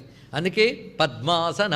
అది కూడా అదేవిధంగా యోగంలో ప్రసిద్ధమైన ఏ పద్మాసనం తీసుకున్నా మనకు పనికొస్తుంది. పద్మాసనం ఎందుకు విశేషం అంటే, అవునండి, పద్మాసనం వేసిన దగ్గర నుంచి స్లిమ్ అయ్యానండి. ఎందుకు ఆసనాలు ఆఖరికి అందుకే పనికొచ్చాయి మనకి. ఎప్పుడూ కూడా పతంజలి ఇచ్చిన యోగ విద్యని ఫిట్నెస్ ఎక్సర్సైజ్ కింద చూడడం మొదలెట్టిన తర్వాత యోగ విద్య దెబ్బతిందండి. ఆఖరికి యోగ విద్యలు సెలూన్లోకి తయారైపోయి. ఇలా అంటున్నామని అనుకోవద్దు. ఎందుకంటే ప్రాణాయామ ప్రత్యాహార ఇన్నిట్లో యమనియమాసన ప్రాణాయామ ప్రత్యాహార ధారణ ధ్యాన సమాధుల్లో యమనియమాలు వదిలేసాం, ఆసన ప్రాణాయామాలు మాత్రమే తీసాం. అందువల్ల ప్రత్యాహారం లేదు, ధారణం లేదు, ధ్యానం లేదు, సమాధి అంతకంటే లేదు. అంతా అరకొర విద్యలే, పేర్లు మాత్రం అవే. పైగా యోగశాస్త్రం అనకూడదు, యోగా అనాలి. అది కూడా వచ్చింది ఇప్పుడు ఆ మాట అంటేనే. మరి ఏం చేస్తాం? సరే, పద్మాసన భగవతి పద్మనాభ సహోదరి. అంత గొప్ప మాట చూపిస్తున్నాడు. ఆవిడ పద్మాసనంలో ఉందిట. ఇక్కడ మనం ధ్యానం చేసేటప్పుడు ఆవిడ మన హృదయ పద్మంలో ఆసనం వేసి కూర్చుంది కనుక పద్మాసన, ఇది అర్థం. అందుకని పద్మాసనంలో కూర్చుందని రూపం మాత్రమే కాదు, భానుమండలం మధ్యం అంటే హృదయ పద్మం అని చెప్పాం కదా. ఈ హృదయ పద్మం లోపల కూర్చుంది కనుక పద్మాసన, ఇది అర్థం. ఇప్పుడు తెలుసుకోండి. అందుకు పద్మాసన శబ్దానికి ఈ అర్థం కూడా చెప్పగాలి. హృదయ పద్మంలో కూర్చున్న తల్లి. ఆవిడ అక్కడ కూర్చోపోతే శరీరానికి లాభం లేదు. ఎందుకంటే సుషుమ్న నుంచి వస్తున్న చైతన్యం అంతా హృదయం ప్రధానం తీసుకునే 72,000 నాడుల్లోకి వెళుతోంది కనుక హృదయం ప్రధాన స్థానం చెప్తున్నారు ఇక్కడ. అందుకు హృదయంలో ధ్యానం, అందుకు హృదయ పద్మంలో ఉంది కనుక పద్మాసన. భగవతి, భగమాలినికి భగవతికి లింక్ పెట్టుకోండి. ఈవిడే భగవతి. ఇది పుంలింగంలో ఉంటే భగవాన్, స్త్రీలింగంలో ఉంటే భగవతి. భగవతి అంటే ఏమిటో భాగవతి చెప్తుంది. బ్రహ్మేతి పరమాత్మేతి భగవానితి శబ్దతే. బ్రహ్మము, పరమాత్మ, భగవాన్ 3 పర్యాయ పదాలైనయ్యా అని చెప్పాడు ఇక్కడ. భగవాన్ అనగా ఎప్పుడు అనాలి? ఈ సృష్టి చెయ్యగలిగిన శక్తికి, జ్ఞానానికి, ఐశ్వర్యానికి భగమని పేరు. ఈ సమస్త విశ్వాన్ని నడపడానికి కావలసిన ఐశ్వర్యము, జ్ఞానము, బలము వగేరా వగేరాలు ఏమున్నాయో అన్నిటికి కలిపితే భగమని పేరు. అది ఎవరి దగ్గర ఉంది? ఆయన దగ్గర ఉంది. ఆయన్ని ఆవిడ అంటే భగవతి, ఆయన అంటే భగవాన్, అంతే భగవతి. అందుకే భగము కలది భగవతి. భగము అనగా ఐశ్వర్యము, జ్ఞానము ఇత్యాదులు. మొత్తంగా 6 చెప్తారు ప్రధానంగా ఇక్కడ. ఐశ్వర్యస్య సమగ్రస్య, ధర్మస్య యశస్య స్త్రియ, జ్ఞాన వైరాగ్యయోశ్చైవ షణ్ణాం భగ ఇతీరిణ. సమగ్రమైన ఐశ్వర్యము, అదేవిధంగా ఐశ్వర్యస్య సమగ్రస్య ధర్మము, యశస్సు, శ్రీ, జ్ఞానము, వైరాగ్యము, ఈ 6 సంపూర్ణముగా ఉంటే భగవాన్ అనాలి. ఇది మనం చండీ సప్తశతి చెప్పినప్పుడు దేవి భగవతి హిసా దగ్గర చాలా విశేషంగా వ్యాఖ్యానించుకున్నాం. అలాగే ప్రపంచం యొక్క ఉత్పత్తి ప్రళయములు, ఉత్పత్తిం ప్రళయం చైవ, సృష్టి యొక్క ఉత్పత్తి ప్రళయం, అలాగే సృష్టిలో ఉన్న జీవుల యొక్క రాక పోక, ఏ జీవుల్ని బంధించాలి, ఏ జీవులకి మోక్షం ఇవ్వాలి, మొత్తం ఎన్నయ్యాయి ఇప్పటికి చూడండి. ఉత్పత్తి ప్రళయాలు, జీవుల యొక్క రాకలు పోకలు, ఏ జీవులకి బంధము, ఏ జీవులకి మోక్షము, ఈ 6 ఎవరికి తెలుసు? ఎవరికి తెలుసండి? ప్రపంచంలో ఎవ్వడికైనా తెలుసా? ప్రపంచం యొక్క ఉత్పత్తి లయం ఎవడికి తెలియదు. అలాగే జీవుల యొక్క రాకపోకలు ఆ జీవుడికే తెలియదు. చిట్ట చివరికి ఎవరిని బంధించాలి, ఎవరికి మోక్షం అది తెలియదు. ఈ 6 ఎవరికి తెలుసో వారిని భగవాన్ అనాలి అని మనకు విష్ణు పురాణం చెప్తోంది. అదే మాట దేవి భాగవతం సరిగ్గా చెప్తుంది. ఉత్పత్తి ప్రళయములు, భూతానామగతిం ఆగతిం గతిం వేత్తి విద్యామవిద్యాంచ సవాచ్యో భగవానితి సా దేవి భగవతి. ఇది తెలుసుకోవాల్సింది. అందుకు భగవాన్ భగవతి అంటే ఇది విషయం. అందుకు భగవతిగా ఆ తల్లిని మనం భావిస్తున్నాం. పద్మనాభ సహోదరి ఇక్కడ వివరిస్తున్నాం. పద్మనాభుడికి సహోదరిటివిడ అంటే విష్ణువుకు సోదరి. సూర్యనారాయణుడు అంటాం కదా, సూర్యనారాయణుని యొక్క సోదరి ఈవిడ. సోదరి అంటే సమాన లక్షణం కలిగినటువంటి శక్తి ఇద్దరిది ఉన్నప్పుడు సోదరి స్థానంలో చెప్తారు. ఇక్కడ దీనికి సంబంధించి ఒక కథ ఉందండి. కాంచీక్షేత్రంలో బ్రహ్మగారు లోకరక్షణ కోసం ఒక పెద్ద యజ్ఞం చేశాట. ఆ యజ్ఞానికి ముందు తపస్సు చేశాడు. తపస్సు చేసి యజ్ఞం చేస్తే చాలా మంచిది. అది కాంచీక్షేత్రే పురాధాత సర్వలోక పితామహ శ్రీదేవి దర్శనార్థాయ స్తేపే సుదారుణం, తపస్తేపే సుదారుణం. చాలా గొప్ప తపస్సు చేసేట. ఆ తపస్సు చేస్తూ చేస్తూ క్రమంగా ధ్యానంలోకి వెళ్ళిపెట్టాడు మహానుభావుడు. అక్కడికి వెళ్ళగలిగితే గొప్పది కదా. ఆత్మైక్య ధ్యానయుక్తస్య తస్య ప్రతపతో మునేహే. ఆ విధంగా మహాధ్యానం చేస్తూ ఉంటే ఎదురుగా ఒక కాంతిపుంజం కనబడింది. ఆయనకి ఆశ్చర్యపోయాడు. ఎక్కడిది? ఇంతవరకు యజ్ఞం చేశాడు, దాని తాలూకు అగ్ని కాదు, అదేదో దివ్యంగా ఉంది. ఆ కాంతి అలా గగనంలో కనిపించింది బ్రహ్మగారికి. చూస్తూ దండం పెడుతున్నాడు. ఆ కాంతిపుంజంలో క్రమంగా ప్రాదుర్బభూవ త్రిపుర పద్మహస్త. అక్కడ కనబడింది ఎవరు? త్రిపుర పద్మహస్త. ఎలాగ? ససోదరా, అన్నగారితో కనిపించింది రండి. ఇక్కడ భర్తతో కాదుట, ససోదరా. ఎలా కనబడిందంటే పద్మాసనే చ తిష్టంతి విష్ణునా జిష్ణునా సహ, సోదరుడితో పాటు కనబడిందిట పద్మంలో కూర్చుని. అన్నా చెల్లెలు పక్కన కూర్చున్నారండి. దర్శనం ఇచ్చింది. అంటే నమస్కారం చేసుకున్నాడు. అప్పుడు అన్నాడు పద్మాసనంలో భగవతి పద్మనాభ సహోదరిగా దర్శనమిచ్చింది. పద్మాసన భగవతి పద్మనాభ సహోదరి. బ్రహ్మగారికి ఇచ్చిన దర్శనం ఈ నామంలో చూపించాడు ఇక్కడ. అందుకే పద్మాసనాచ తిష్టంతి విష్ణునా జిష్ణునా సహ. ఇలాగే అమ్మవారు అన్నగారితో ఉన్న క్షేత్రం ఒకటి ఉందండి. ఆ అన్నగారు అంశతో ఉన్నప్పుడు 2 అన్నలు అయ్యట. 2 అన్నలతో పాటు చెల్లి కూర్చున్నటువంటి క్షేత్రం ఒకటి ఉన్నది మనకి. పూరీ క్షేత్రం, జగన్నాథ క్షేత్రం. అక్కడ సుభద్రా రూపంతో ఉన్నటువంటిది ఈ తల్లే. తెలుసుకోండి ఇక్కడ. ఆ తల్లే సోదరిగా వచ్చింది. అది అద్భుతమైన విషయం. ఒకానప్పుడు రాధాదేవి ద్వారకకు వచ్చిందిట. ఆ వచ్చినప్పుడు ఈ అష్టమహిషులు తీసుకెళ్ళి కృష్ణ పరమాత్మ గోకులంలో ఉన్నప్పుడు ఆ లీలలన్నీ చెప్పండి అని అడిగట. అప్పుడు కృష్ణుడి దగ్గర లేడు. వాళ్ళు చెప్తూ ఉంటే రాధాదేవి వివరిస్తుంటుంది. రాధాదేవి కృష్ణుడి గురించి చెప్తూ ఉంటే మొత్తం మహిషులకి, అష్టమహిషులకి కూడా పారవస్యం కలిగిందిట. ఆ సమయంలో కృష్ణుడు, బలరాముడు, సుభద్ర ముగ్గురు కలిసి వస్తున్నట్ట. రాధాదేవి గొంతు వినబడింది. గుమ్మం దగ్గర ఆగిపోయారు. ఏం చెప్తుందో వింటున్నట్ట. రాధాదేవి చెప్తున్న కృష్ణ లీలలు వింటూ ఉంటే కృష్ణుడు, సుభద్ర, బలరాముడు కూడా అలా ఆనందంతో కదలకుండా నిలబడిపోయారటండి. అప్పుడే నారదుల వారు వచ్చి ముగ్గురిని చూస్తూ దండం పెడుతున్నట్ట. రాధాదేవి కథ పూర్తి చేసింది. అప్పుడు కృష్ణుడు మెలకు వచ్చి నారదుని చూశాడు. ఎంతసేపు అయింది వచ్చని? చాలాసేపు అయింది. మీ ముగ్గురు అలా నిలబడుతూ ఉంటే చూడడానికి చాలా బాగుంది. మీ ముగ్గురు ఒక క్షేత్రంలో ఉంటే చూడాలనుందయ్యా అంటే, చూస్తావు కలియుగంలో పూరీ క్షేత్రంలో ఇలాగే ఉంటావులే అని చెప్పారటండి ఇక్కడ. అది మనకు ఆ తల్లి విష్ణునా జిష్ణునా సహా ససోదరా, సోదరుడితో సహా కాంచీపురంలో కనిపించిందిట. అయ్యా కాంచీపురంలో అలా ఉందా? ఉందండి. ఆ సోదరుడే వరదరాజస్వామి. ఆ తల్లి అక్కడ కామాక్షిగా ఉంది. వాళ్ళ ఆయన కూడా అక్కడ ఉన్నాడు, ఏకాంబరేశ్వరుడు. అందుకే వాళ్ళ ఆయన ఉన్నారు, సోదరుడి దగ్గర ఉన్నాడు. అది అలాగా మరొక క్షేత్రం ఉందిట. అక్కడ ఆవిడ పాండ్యపుత్రిగా వచ్చినప్పుడు సుందరేశ్వరుని పెళ్లి చేసుకుంది. అప్పుడు వచ్చి ఈయన కన్యాదానం అంతా చేసేట. అప్పుడు ఉంగరం ఇచ్చిందండి ఆవిడ. అన్నగారికి ఉంగరం ఇచ్చింది పెళ్ళికి. ఇచ్చి నువ్వు ఇవి పెట్టుకో అని. మరి నా పేరేమంటావని. ఇక్కడ అందరూ అందగాళ్ళే అందుట. మా ఆయన పేరు సుందరేశ్వరుడు, నువ్వు సుందరుడే, పేరు తేడా తెలియాలి కానీ అళగల్ విష్ణువు అన్నది. ఇక్కడ అళగారంటే అందగాడు ఉందండి. మీరు మధురకు వెళితే విష్ణు క్షేత్రం ఉంటుంది, వెళ్ళి చూడాలి. అక్కడ విష్ణువు చేతికి తొంగరం ఉంటుంది మంచి మెరిసిపోతూ, ఎందుకంటే మా చెల్లిచ్చిందని పెట్టుకున్నాడు, ప్రేమగా చూపిస్తున్నాడు అందరికీ. అది అక్కడ కూడా సోదరుడితోనే ఉంది, ఇక్కడ సోదరుడితోనే ఉంది. ఈ మూడింటిని కలిపి ధ్యానించడం ఒక విశేషం అండి. ఇది తెలుసుకోవాలి. శివుడిని, శక్తిని, విష్ణువుని ముగ్గురిని కలిపి ధ్యానించడం ఒక ఉపాసన రహస్యం ఇది. ఎందుకంటే శివుడే వ్యాపించిపోతే విష్ణువు అయిపోతాడు, అది మనం చెప్పుకున్నాం. వ్యాపకత్వాత్ విష్ణు, వ్యాపించాడంటే నిన్నట్నుంచి మొన్నట్నుంచి వ్యాపించింది శక్తి, వ్యాపించింది శక్తి అని చెప్తూనే ఉన్నాం కదా. కనుక వ్యాపించిందేది శక్తి. ఆ శక్తి యొక్క పురుష రూపమే విష్ణువు. కనుక అమ్మవారు ఎవరో విష్ణువు ఆయనే. ఇద్దరు ఒకటే కనుక అక్క అన్నా చెల్లెళ్ళు లేదా అక్క తమ్ముళ్ళు, మీరేమనండి కవలలు అన్నారు ఒక ఆయన, ఏ బాధ లేదు. అందుకు వాళ్ళిద్దరూ కలిసి దీనికి మనకు మూర్తిత్రయ రహస్యంలో ఒక రహస్యం చూపిస్తారండి. చూడండి ఉపాసనాపరం ఎక్కడికెక్కడికి పోతుందో. ఆది యందు పరంజ్యోతి ప్రకాశించింది, సృష్టి ఆది యందు. ఆ పరంజ్యోతి క్రమంగా 3 కాంతి వలయాలుగా బయటకు వచ్చిందట, 3 భాగాలుగా. ఒక భాగంలోంచి బ్రహ్మ లక్ష్మి వచ్చారట, ఇంకొక భాగంలోంచి శివుడు సరస్వతి వచ్చారట, మరొక భాగంలోంచి ఉమా విష్ణువు వచ్చారట. అంటే వీళ్ళందరూ కవలలు అనమాట. మీరు అన్నా చెల్లెలన్నా అక్క తమ్ముళ్ళన్నా ఏం పర్వాలేదు, ఒకేసారి వచ్చినప్పుడు ఏమైతే ఏమైందండి.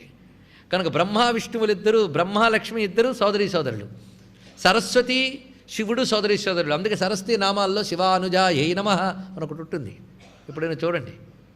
అదేవిధంగా ఉమా విష్ణువు వీళ్ళిద్దరూ సోదరీ సోదరులు అలా వచ్చేట.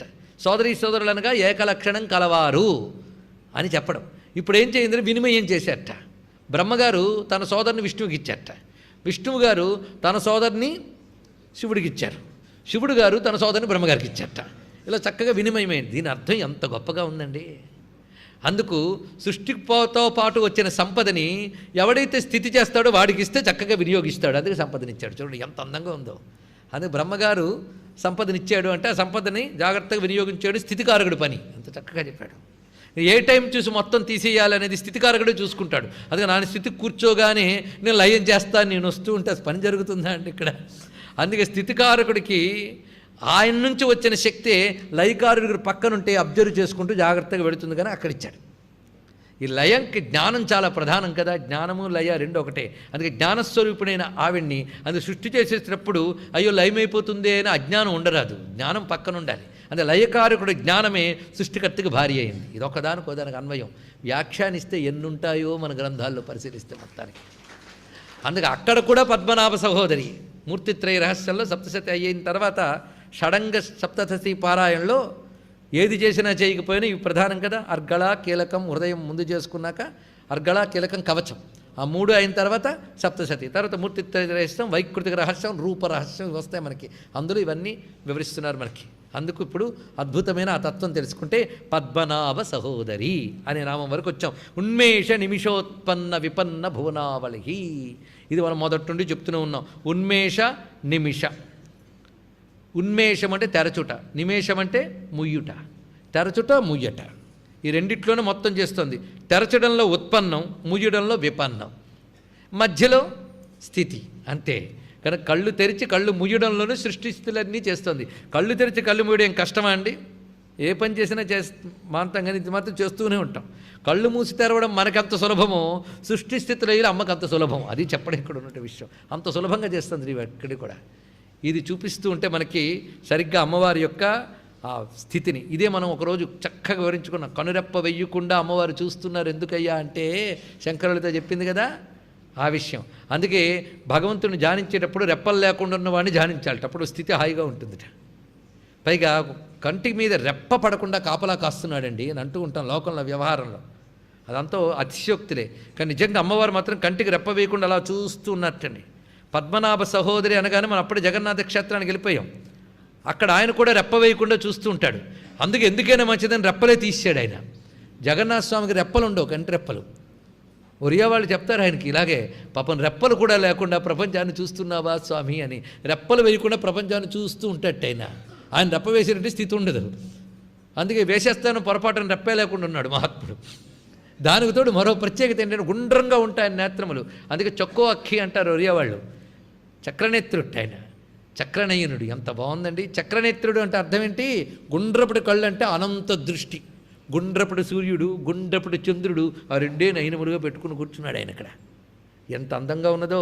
మరి అమ్మవారి గురించి అంటారా, అయ్యవారి గురించి అంటారంటే ఇద్దరూ కలుపుకునే పద్మనాభ సహోదరి ఉన్మేష నిమిషోత్పన్న విపన్న భువనావళి. అందుకే ఇద్దరి విషయంలో ఒకటే వచ్చేసే. అందుకే పురుషోక్తం అంతా దిగుతోంది. సహస్ర శీర్షవదన సహస్రాక్షి సహస్రపాత్, మొత్తం పురుషోక్తం అంతా చూపిస్తున్నాడు ఇక్కడ. విరాట్ పురుష రూపంతో ఉన్నది ఆ తల్లియే. ఎన్ని రూపాలుగా దర్శిస్తున్నాం. కనుక ఉపనిషత్తు ప్రతిపాదించినటువంటి 3 అవస్థల్లోనూ జాగ్రత్త స్వప్న సుషుప్తుల్లో విశ్వరూప తైజస ప్రాజ్ఞులుగా ఉన్న తల్లే సమాధ్యవస్థలో తురీయ భూమికలో సర్వావస్థ వివర్జితగా ఉన్నటువంటిది. అదే అకార ఉకార మకార తురీయ రూపములతో భాషిస్తున్నది. ఆ తల్లి సృష్టి స్థితి సంహార తిరోధాన అనుగ్రహం అనే పంచకృత్యములతో ప్రపంచంలో వ్యాపించింది, ప్రతి అణువులో వ్యాపించి ఉన్నది. అటువంటి ఆ తల్లే పద్మనాభ సహోదరిగా సూర్యమండలంలో ఉంటూ ఈ ప్రపంచాన్ని నడుపుతూ ఉన్నటువంటిది అనే భావన చేస్తూ మనం ప్రస్తుతం భాను విద్యలో ఉన్నాం. భానుమండల మధ్యస్థాయిన అమ్మవారిని నమస్కారం చేసుకుందాం. భానుమండలం అనగా హృదయమండలం. హృదయమండలంలో ఉన్న తల్లికి నమస్కారం. సర్వం శ్రీ జగదంబా చరణారవిందార్పణమస్తు. స్వస్తి.